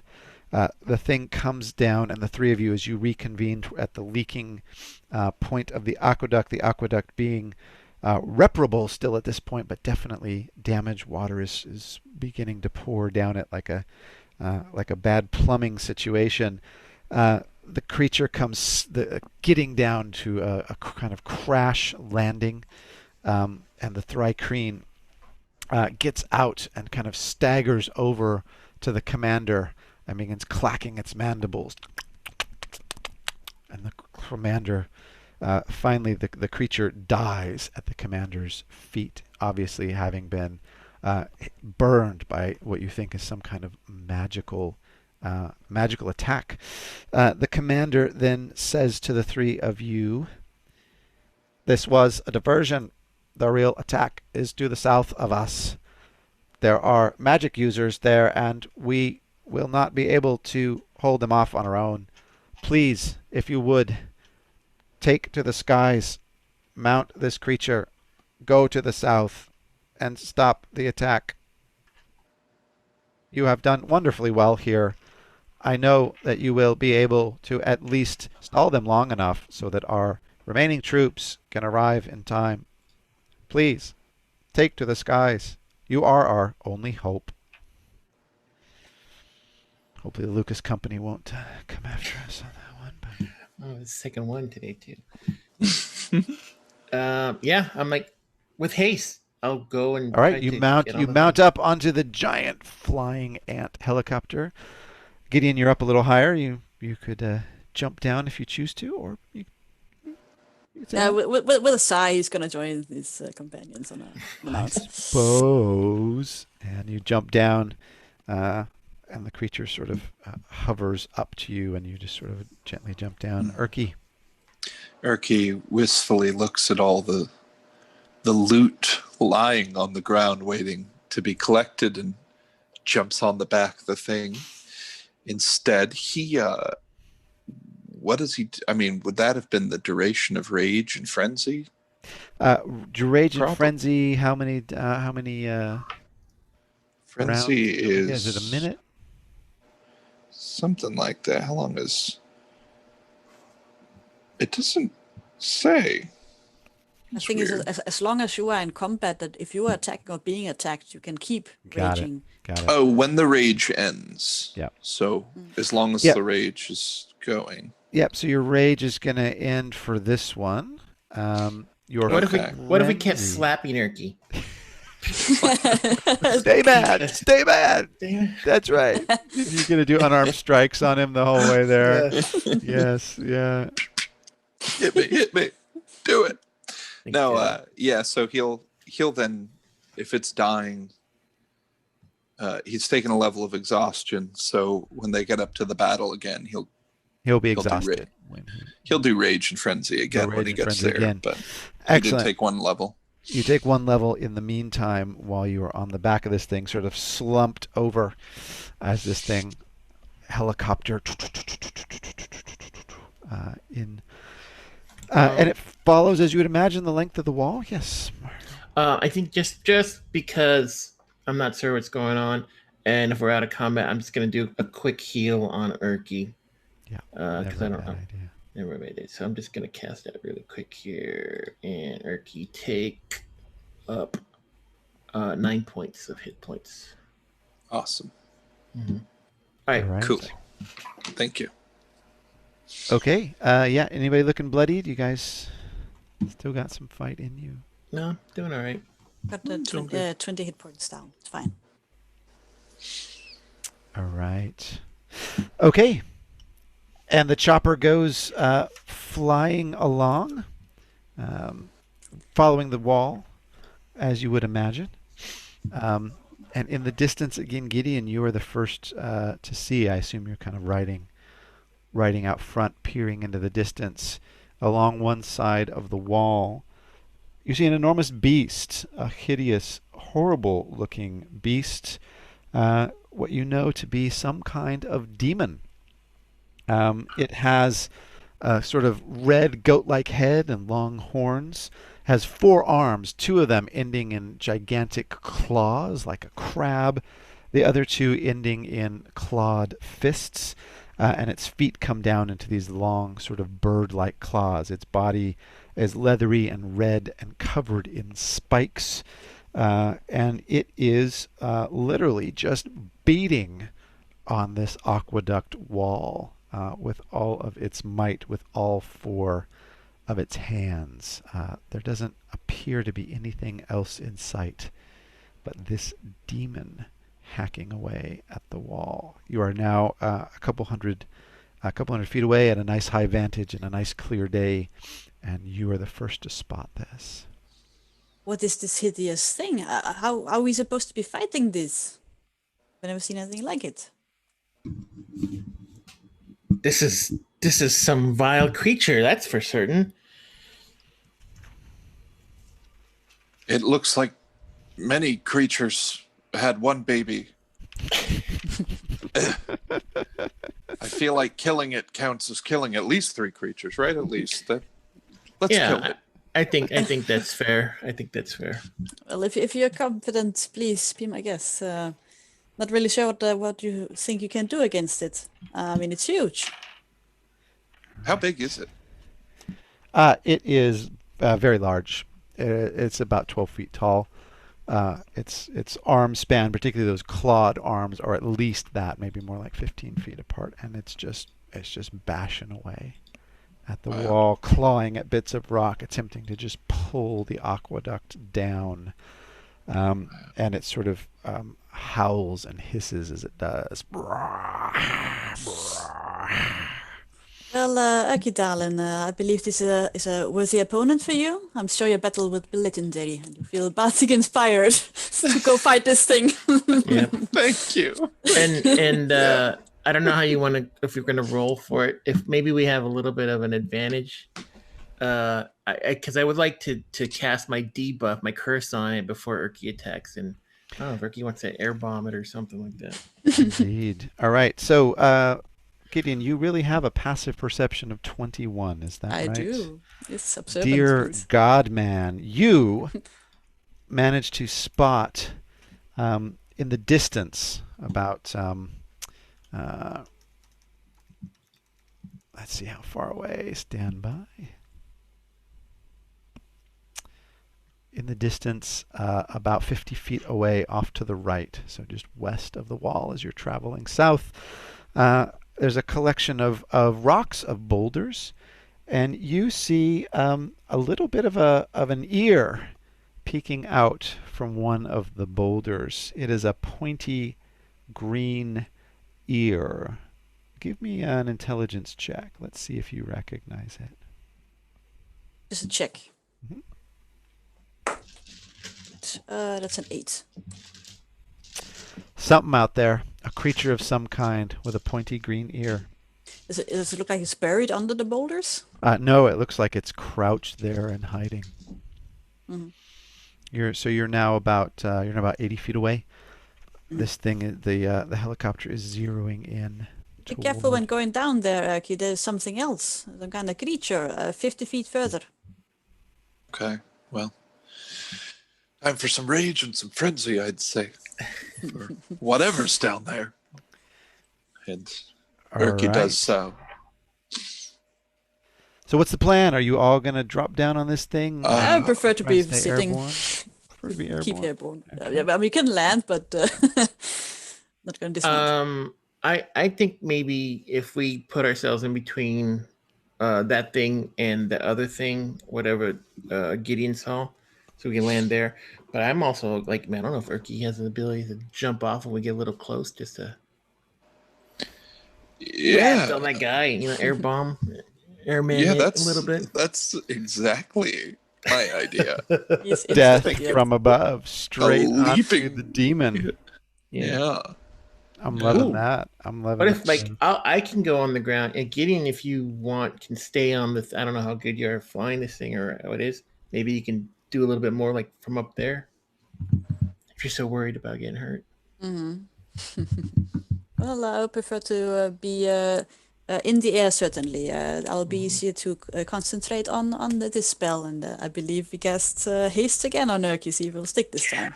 Uh-oh. All right, Urki is hastened. All right. So I think I would like, if we can, I don't know if you want to do initiative, but like with that plan, I'm going to cast my Path to the Grave on it, just so that any damage done is max damage. All right, The excellent. next attack. Okay, But- yeah. Yeah. The creature is distracted, is just beating away at this wall, doesn't seem to care that you're coming in on it. So you get to 60 feet away, and let's roll for initiative. You're right. Any Three- damage is max damage. Wow. Yeah. I'm a 12. Ooh. Nat 20. 12. Me too. Wow. Two nat 20s. My initiative is +1. So. Oh.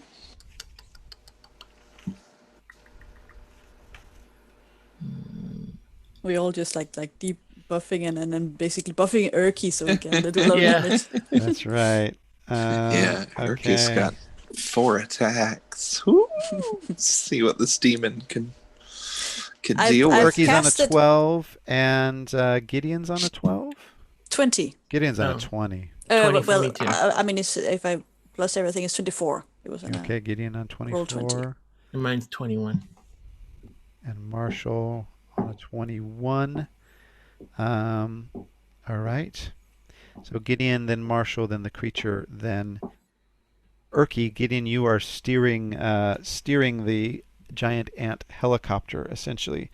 You're 60 feet away. This thing can fly 60 feet in a turn.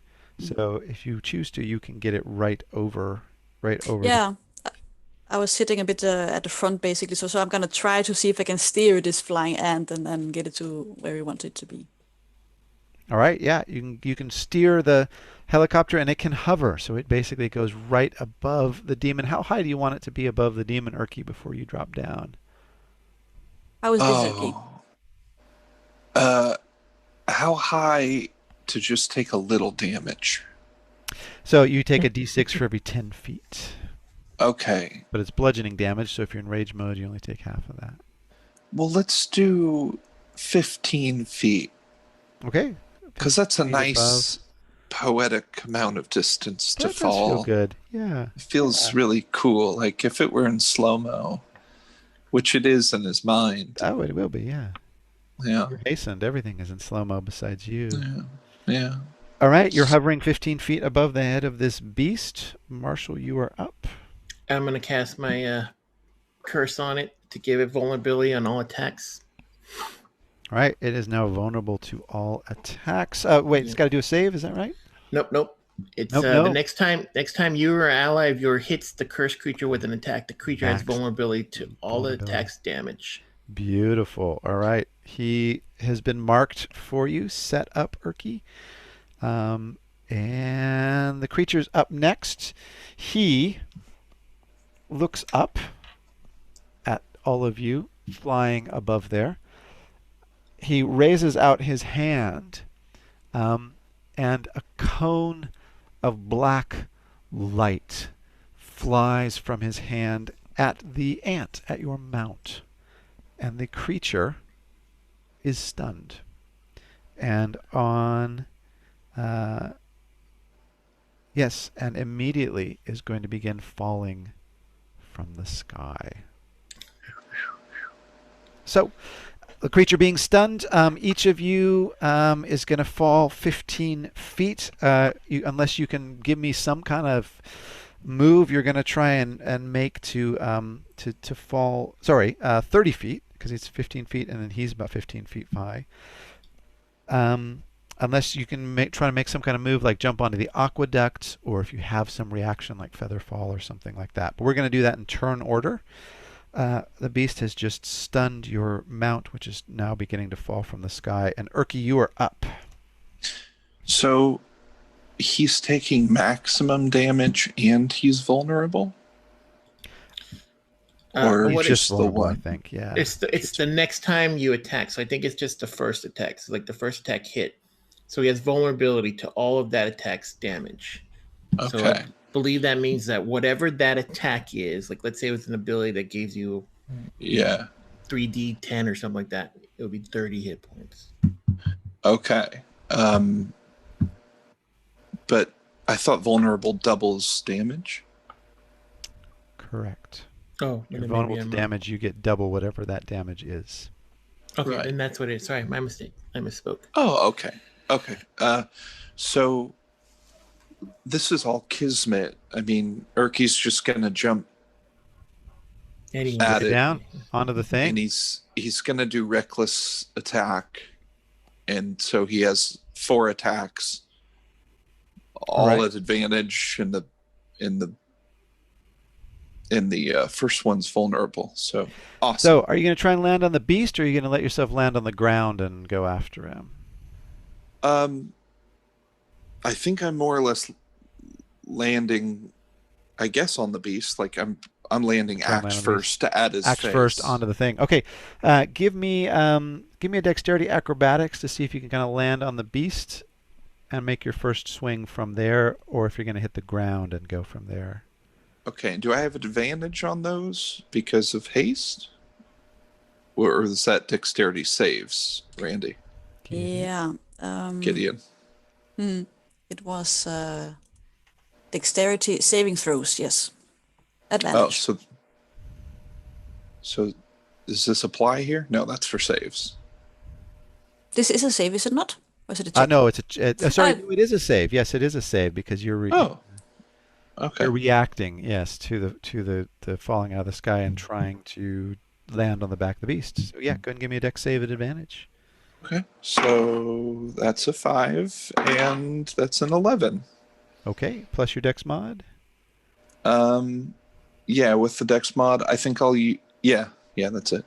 11. Okay, 11's not quite enough. You're gonna go the full 30 feet down to the ground, and you're gonna hack at it from there. So give me 3d6. You're gonna take 3d6 worth of damage, bludgeoning damage as you hit the ground. So that'll be halved if you're in rage mode. Okay, 4, and 2, so 5 damage. All right. Okay. Awesome.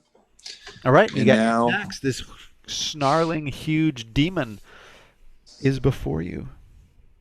Urki says hello. As you'd imagine. Hi. And then if I get to... Okay, so that's a 22 to hit. That's going to be hit. He's AC 17. Just this incredibly tough demonic hide. Okay. Roll up some damage. And Here we it's go, vulnerability on your first one, so you get double. Big roll. Big roll. Big roll. Big roll. Well, that's an 11 plus, so 22. 22 damage. All right. Great.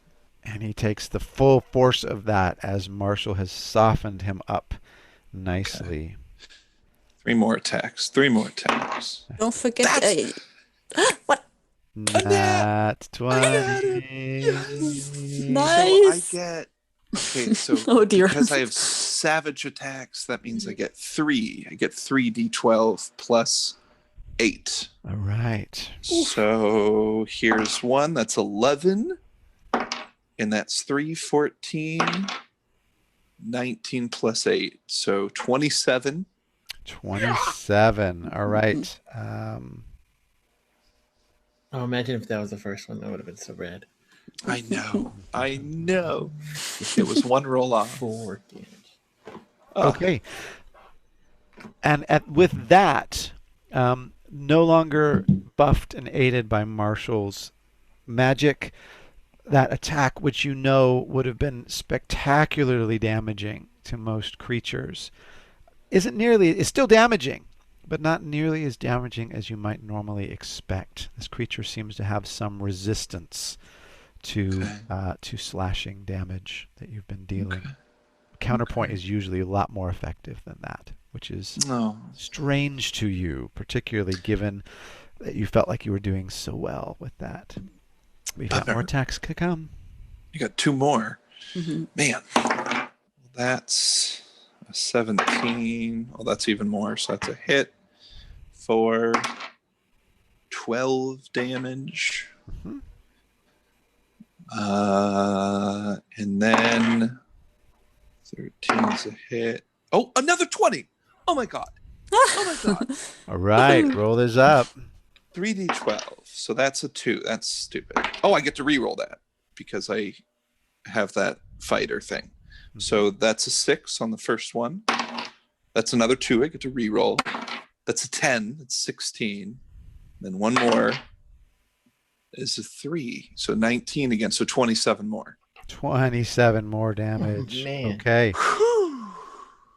And once again, what would have been a crushing amount of damage to most creatures doesn't seem quite as effective as it should be against this thing. There's something about its infernal, demonic nature that seems to allow it to shrug off massive amounts of damage into Son of a gun. only slightly massive amounts of damage, if that makes sense. And is that 3 or was that 4 attacks? I think you got one Did more. you oh my God! Pretty so many sure. rolls. One more. Yeah, Okay. yeah, you got one more. That's an 18. Yeah, it's gonna do it. So that's a hit. 4. I get to reroll because it's a 2. Hey. Man, another 3. I'm getting low damage, but that's 11 more. All right. 11 more damage. Okay, and the creature takes that and is still looking reasonably robust. Bizarrely enough, this thing is not yet bloodied. That's terrifying. All right, with this,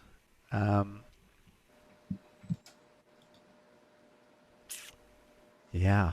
Okay, here's what happens next.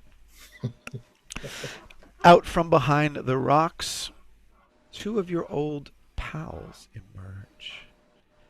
2 trolls. 2 short trolls. Oh no. 2 child trolls. Hmm. And they say, "Well, fancy meeting you here. Shall we, Lubo?" "Oh yes, Bubo, let's do this. We've been waiting a long time for you, you know. We knew you'd show up and take the bait. Well, let's get a little more cozy, shall we?" And one of them pulls out a burnt piece of a book, and upon it is clearly written a spell, or so you deduce moments later, when all 3 of you, nay 4 of you, including the demon, are engulfed in a sphere, a shimmering purple sphere, 30 feet in diameter. So it's just enough to form a ceiling above you and the now stunned and soon to be falling flying ant helicopter, and form a kind of floor, kind of round floor.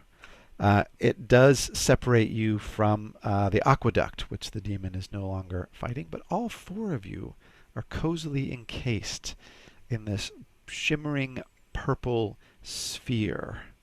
And with that, Gideon, you can go ahead and give me a dex save if you want to do anything other than just let yourself fall the 30 feet from the sky. I will do a dex save. And 11. what are you looking to do with your dex save to try and mitigate the fall a bit? I don't have any reactions or anything. Or no levitation spell. No, I mean, I'm pretty acrobatic normally, so I'm just going to try to break glance my fall. off the wall, break your fall in some way. Yeah. With an 11, unfortunately, it's not going to be quite enough, so you're going to take the full 3d6. Go and give me 3d6 for damage. 3d6. I'm rolling my own damage. Ouch. Yeah, DM likes to do that kind of thing. Yeah, that's always sad. Yeah, 9. Feels more self-inflicted. Great. Okay, take 9 points of bludgeoning damage as you hit the floor of this shimmering purple sphere, or it's purple at least on the inside. And you are there. You are prone at the feet of this enormous beast that is howling. Erky has been hacking away at this thing heroically, and yet it has not yet been felled by any stretch of the imagination. And you are up. You're up. You're prone. What do you want to do? Not those guys again. Gideon gets up and he looks at the orb or the shield or whatever it is, and just tries to touch it to see what it is. What's happened? Okay. Yes. Let's see. So you try to touch the violet sphere. It is sort of bright and glowing. You touch it, and you feel that it is magical in nature, and that attempting to try and move through it in any way, it's this kind of shimmering light, will potentially cause harm. You also give me an Arcana check. See if you know what this is. 18. 18 is pretty good. This is an incredibly powerful spell known as the Prismatic Wall. It contains no fewer than 7 layers. You are in the innermost violet layer, and each layer must either be destroyed or you may attempt to pass through it, but each layer poses a different kind of potential harm to you. Mm-hmm. We are trapped within this thing for now, at least. So, Aki, how's it working on the creature? How's it going? Not great. Yeah, probably he's probably doing even less great because I also rolled my concentration check from the fall damage, and once again I failed. So and so the world no that haste. was in slow-mo suddenly Oh my god. speeds back up to normal. Oh no!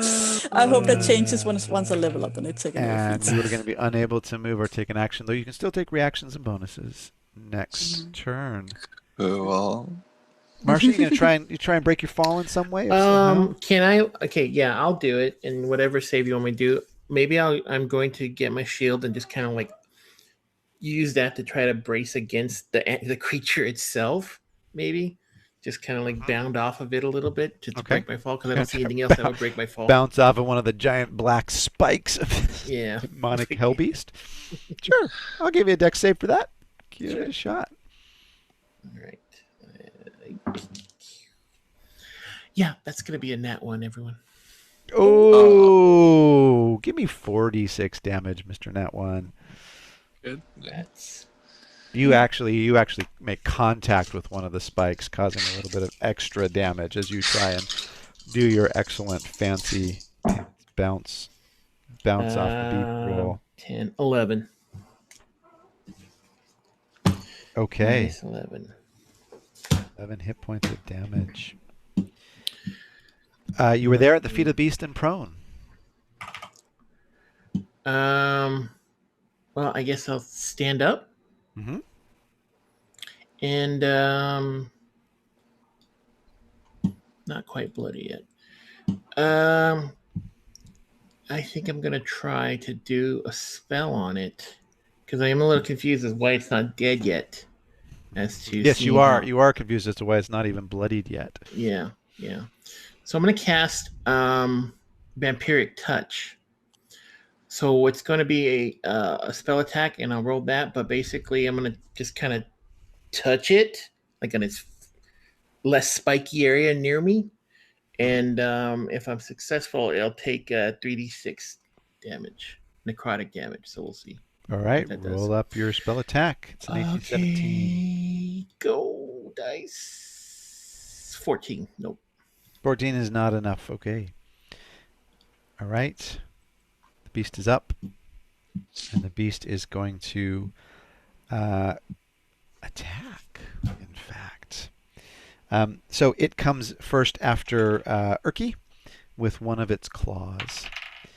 And 14 is a miss. It misses Urki with one of its claws despite his no longer being hastened. And it's going to come after it with its second claw. And that's going to hit. So you're going to take 16 points of bludgeoning damage as that claw goes slamming into you. You can reduce that down to 8 if you're in rage mode. Okay. But you are now grappled.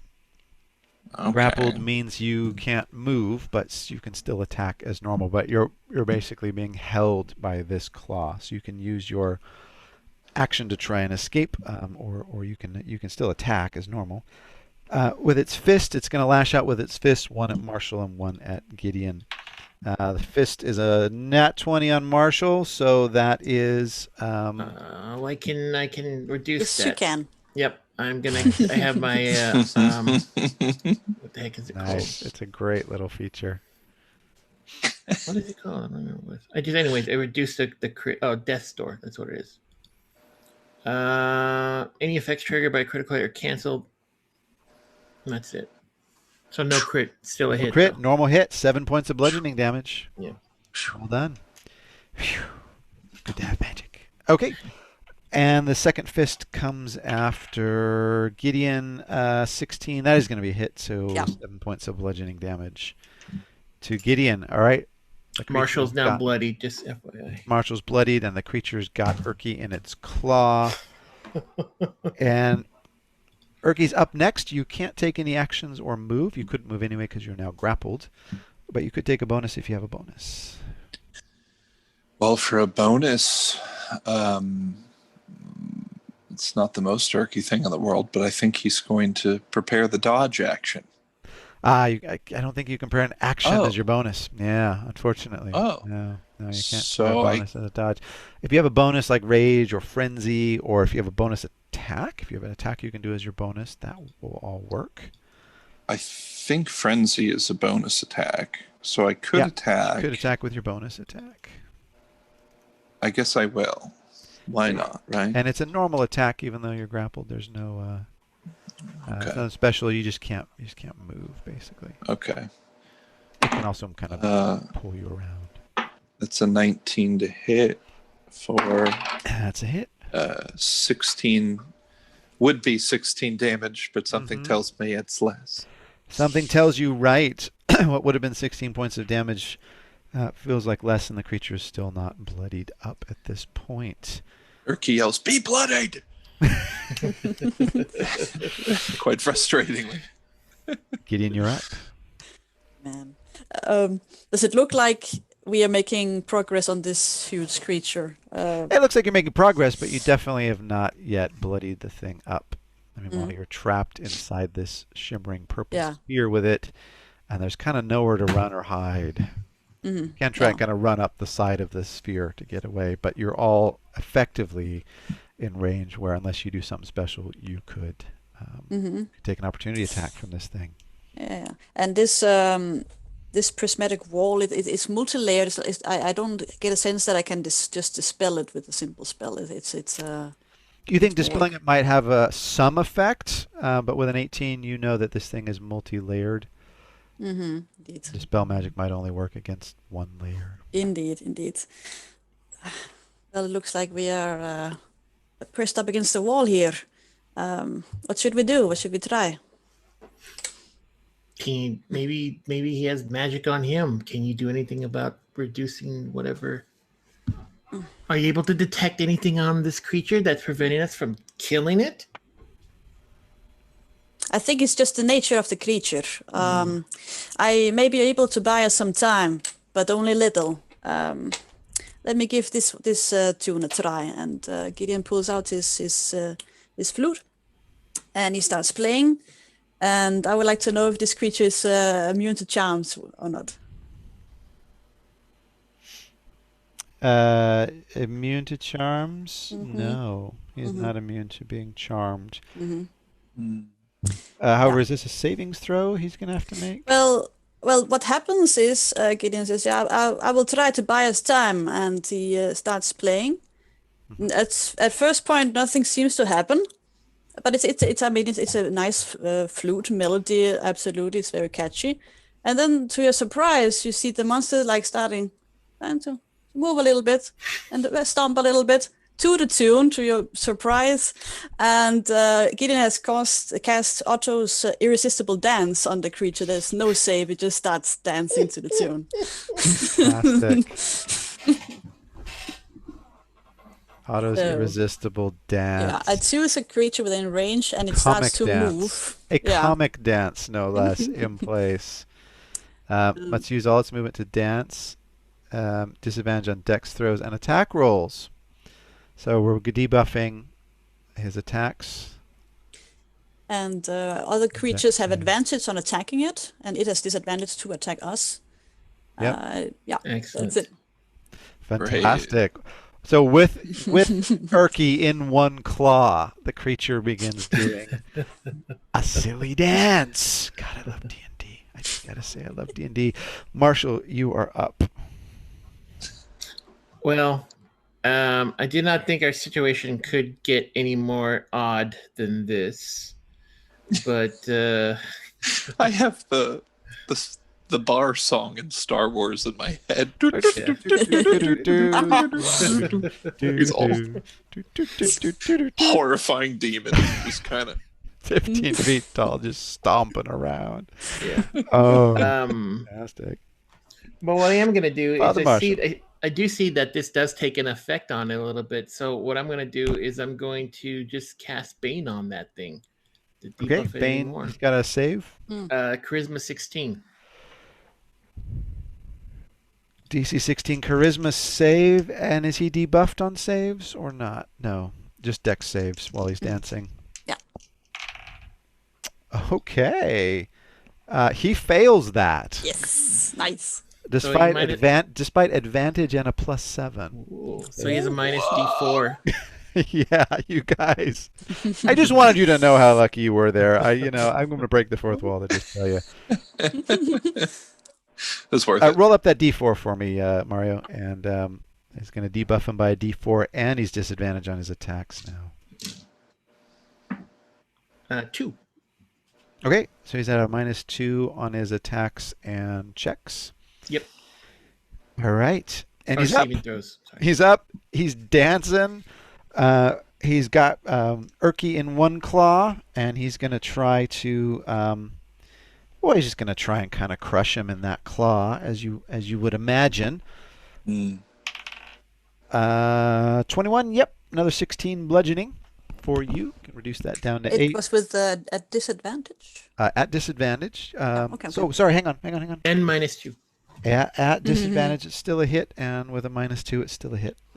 Dang. Yeah, this creature's quite a thing. 8 bludgeoning damage.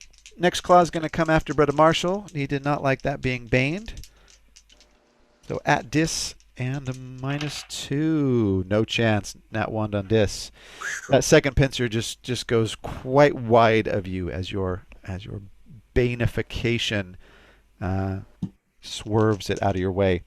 Got a couple of fist attacks. He's going to direct those at good old Gideon. My concentration. -2 and dis. Oh, dis just canceled out that nat 20 for him. Oh my! -2, that's a miss. Second one, 6, 15, -2 is 13. Not enough. 13 is not enough with Gideon's armor class and those 2 fist attacks. Oh, man. Also, he's just punching the air while he's also kind of like walking like an Egyptian. I mean, he's just doing he's got all the moves. Macarena, chicken dance, everything you can think of. In between, he's trying to sneak in a few attacks, but he's just way more interested in busting a move at this point. Urki, you're up, and you are no longer at the disadvantage of your sudden buzzkill from haste. You're back in full swing. What do you got? Well, first, Urki makes a mental note to talk to Gideon later about not ruining the wonderful bar stories of killing super demons by making them dance while he's killing them. He's just going to leave this part out when he tells people to kill the demons. You better leave that part out, yeah. And how did you gain an advantage over him, Urki? Tell us. With my savagery. Pure martial skill, of course. Nothing to do with the Macarena, that's for sure. No, there's no Macarena. Why would you ask? Why would you ask? What do you mean? Surely not. Okay, so give me some attacks on this baby. You got advantage. You got advantage. And if you're still frenzying out, you got 4 at advantage. I think 3, right? 3. I had 4 with haste. Yeah, 4 with haste. Right. There you go. All right, So 3 with 3. frenzy. Here we go. We got a 20. Are you kidding me? We needed it. Yes. All right, roll up that crit. Come on, damage. That's a 12. That's Nice. what we're looking for. That's a 12. 12 on a D12 after a 20 on a Killing D20. it. Wow. Oh, And my. 7. Oh. So 31. 31 plus points of damage. 8 plus 8, 39. 39 points okay. damage. All right. Okay. I'm gonna let Google do that math. Okay. With that crushing blow, the creature is now bloodied. Urke screams, bloody! And then he swings again. And that's... I have advantage. So You do. that's a 16. I got to roll that again. That's a miss. Oh, no, that's a miss. Are you still inspired? I inspired you when you jumped down. You can roll Yes, I am. I was saving that in case something horrible really bad happens. befalls you. I have a bad feeling about everything that's happening. You can use it whenever you want on a D20. Okay, great. And so swing number 3 is a 20. Are you kidding me? Oh, what? Nice. Everybody wants your dice now, or Yeah. Cameron. Everyone wants aren't they that pretty die. too? They're like gorgeous. They're lovely $16 dice. Yeah. on And they obviously Amazon. waited for D20s, so Yeah, so yeah, why wouldn't exactly. you? Why would you Yeah. buy unbalanced metal dice? No, that's amazing. That's amazing. rigging believable. What I need to go to Vegas, right? I gotta go. You gotta go to Vegas right now. See you later. No, it's cool. It's cool. We get it, bro. Go. Yeah, I get it. Go. All right. Roll your Okay, crit here we go. damage. Roll your My crit arm's hit. tired from all this rolling.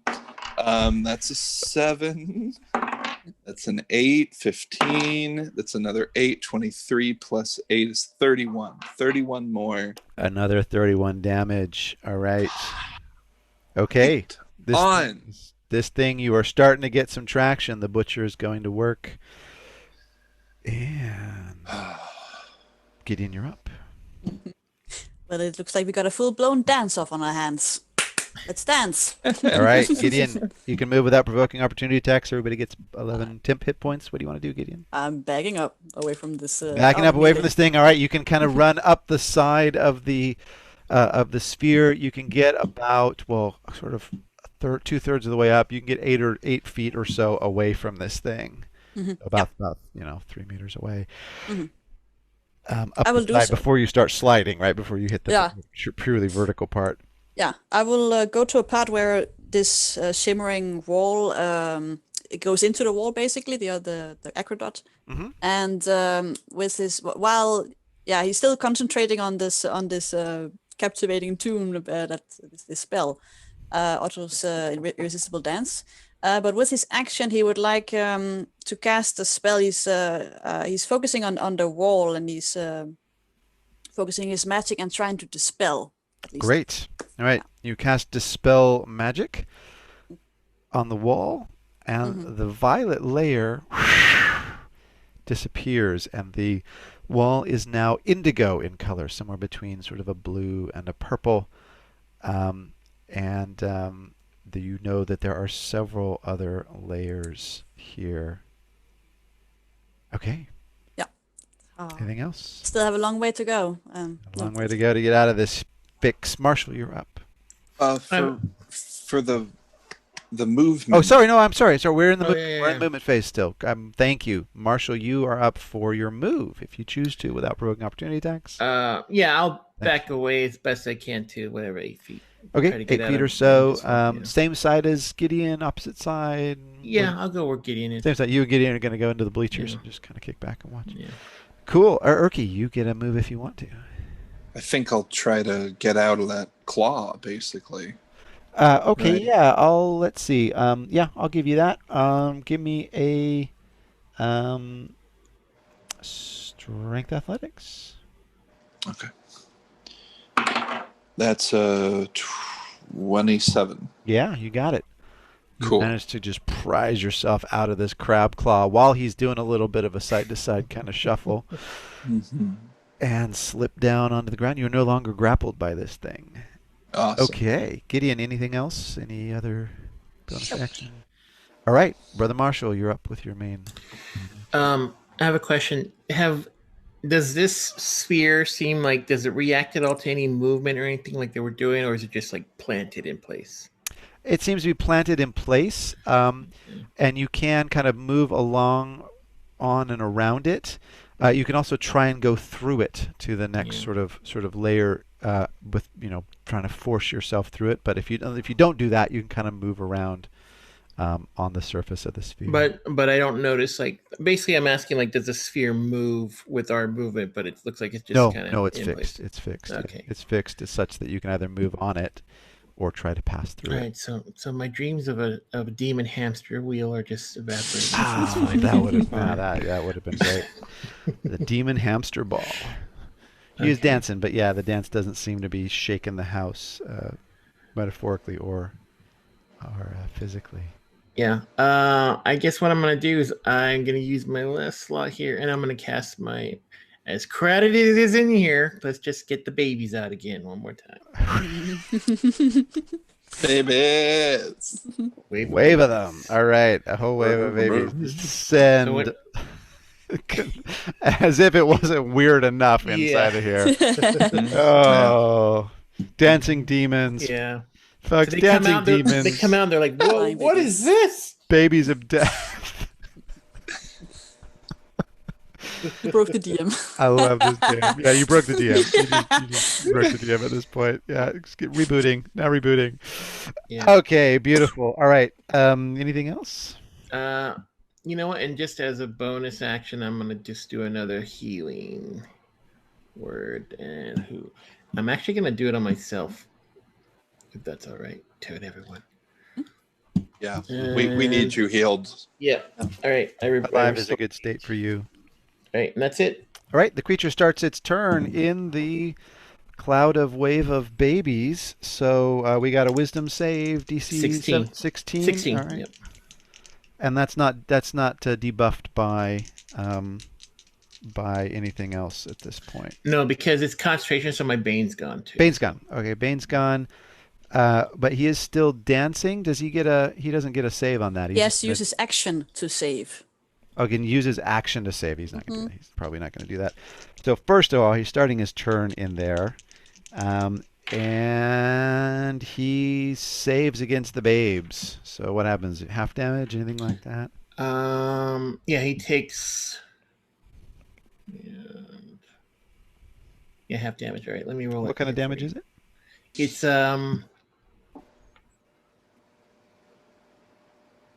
radiant damage. Lovely. Roll it up. Okay. 11. 11. And that does seem to have the full effect you would expect of your lovely radiant cherubim babies. So it looks like he took the full 11 there. Okay, start of his turn. He could use his reaction to stop dancing. He has to use his action to try to save against my DC. Save against dancing. Or he could throw out a whole bunch of attacks. He's hurting. At this. He's having a bad day. He's going to try and save. Okay. Spell save DC? 17. 17, and it's a charisma. Yep. Wait. Wisdom. 17. DC 17, wisdom save. And he has dis on saves when he's dancing? No, only dex. Yeah, you're still baned. No, Bane gone. ended. Yep. Bane ended because of the babies. Okay. Wiz save. That's a save. He stops. The music stops. And he stops dancing. And he looks around at you and he flails his forearms and he cries out and he's dripping with this black infernal blood and he cries out. Time's up, guys. Erky, you're up. Attack. Attack and more attack, I'd say. Oh boy. Let's do 3. So no advantage, just normal old attackerinos. First. What? Say it. I am a brutally honest person. I rolled another critical 20. Brutal honesty is one of the even- barbarian traits, actually. So Yeah. I completely, I believe it. Roll up that critted damage, my friend. Take a breath, Cameron. Just remember to breathe. Just Holy remember, moly. just be in the moment. It's kind of like your wedding day or, any special occasion. You just just be present with it. Just be with that. Just be with that crit. Let that crit be. Exactly. Take Just it let in. it be A what little it is. mental picture. That's right. Oh Take my a snapshot. God. This is the perfect strategy against a creature with resistance. You just roll a bunch of d20s. Just roll a bunch of crits. Just crit I don't know why I never thought of it before. Yeah. Why not? Yeah, no, it's a great strategy. Yeah. As long as the dice cooperate, it's a great strategy. Yeah. All right. So here we go. That's a 3. That's a 9. So 12. That's a 12. 24 plus 8 is 32. 32. Okay. Oh my God. All right. He's looking like a couple more of those could actually bring him down. Let's do it. There's a roll for a 19. That's a hit. For 13 damage. And one more is a miss. Thankfully, if I rolled another d20, I don't know. I don't know. I'd die maybe. All right, that's so okay, great. So 3 hits and 3 hits. He's still on his feet, but you're getting hacking away. You were just raging against the demon, Gideon. I'm encouraging him. Bring it on. Bring it on. Come on. Let's finish this. Gideon, you're up. Let's do it. You say, come on, I would rather have that he run away and Gideon casts Dissonant Whispers on him. Okay, Dissonant Whispers. That's a whiz save. Whiz save DC 17. DC 17, and he succeeds. He seems to be profoundly resilient to magical effects so far, particularly those where he has to react to those effects as opposed to those where you are attacking him with an effect. Okay. Well, at least it takes half damage then. Yes. But that's, I rolled at 10, so it's 5 psychic damage. Wait, you rolled a 10, so 10 psychic damage? It's a total of 10, but he's saved, so he only takes half damage. He only damage. takes 5, got it. So that's 5. Okay, great. 5 points of psychic damage, and that does seem to have a full effect. Brother Marshall. Seeing how some of the radiant damage affected him, I'm just going to cast Sacred Flame at him. So it's Flame on. Dex 16. Oh, a Dex 16. Okay. Yeah. And he nat 20s it. So He's learned about you and your flaming ways. Yeah. And he was ready for you. Right, and that's it. All right, the beast is up next. He's got an incredible reach, but he's just going to turn his full attention to Urki at the moment. So pincher number 1, yeah, that's going to hit. 16 bludgeoning damage reduced to 8, and you are grappled. Pincer number 2, also a hit. So another 8 bludgeoning damage. You are still grappled, and he's just coming at you with both fists. Fist number 1, 7 bludgeoning, so reduce that to 3. Fist number 2, 7, reduce that to 3. So you should take a total of 16 and 6, 22 points of damage as his 4 flailing fists and claws just come after you. How are you doing? You bloody? Yeah, how's Urki looking? I'm getting there. Getting there. All right. He did start his turn, so he has to take that wisdom save, though. He does indeed. Thank you. Yeah. And he succeeds without a problem on that. Jerk. Total jerk. Urki, you're up. He's looking pretty bad. He looks like a few more blows could end this predicament for you guys. Let's give it a whirl. That's a miss. Oh no, it's a 17. So that's a meets it beats it. 17 is just enough. Meets it beats it. 17. Great. So that will be for 18 damage. Okay. 1-8. All right. And then that's a hit for. All right. Looks like one more of those could finish him off. That's 19 damage. That is enough. Really? Wow. That is enough. What do Marshall and Gideon, sitting halfway up on this lovely spherical amphitheater, behold? Urki says, in a moment of mercy, at least you didn't die dancing. And he grabs him by the spikes and then just shoves his head into the indigo wall. All right. And just holds it there. Great. and Yes, it does. the beast is paralyzed by the indigo, and as you begin pushing him through the layers, you can see him sort of freeze over, and his body poison, and him crackle with lightning, and layer by layer, this increasing damage and destruction is wreaked upon him. Am I getting the sense that it's breaking the layers at all? Like I could just keep. It's not breaking the layers, it's just breaking his body apart. Right. Yeah. Right. Okay, great. You see acid, you see flames, you see lightning. It's clear that each layer of this sphere is just wrecking his already defeated corpse. Awesome. And you have defeated a Glabrezu, a powerful demon summoned up from hell itself. And as you do, and as the beast is finally and fully destroyed, the layers of the sphere around you dissolve. And as you look to the west, you see two trolls about 25 feet away, peering over their rocks at you. And Lubo says to Bubo, "Well, Bubo, shall we?" "Yes, Lubo, I think we better had." And they turn and run away as fast as they can to the west.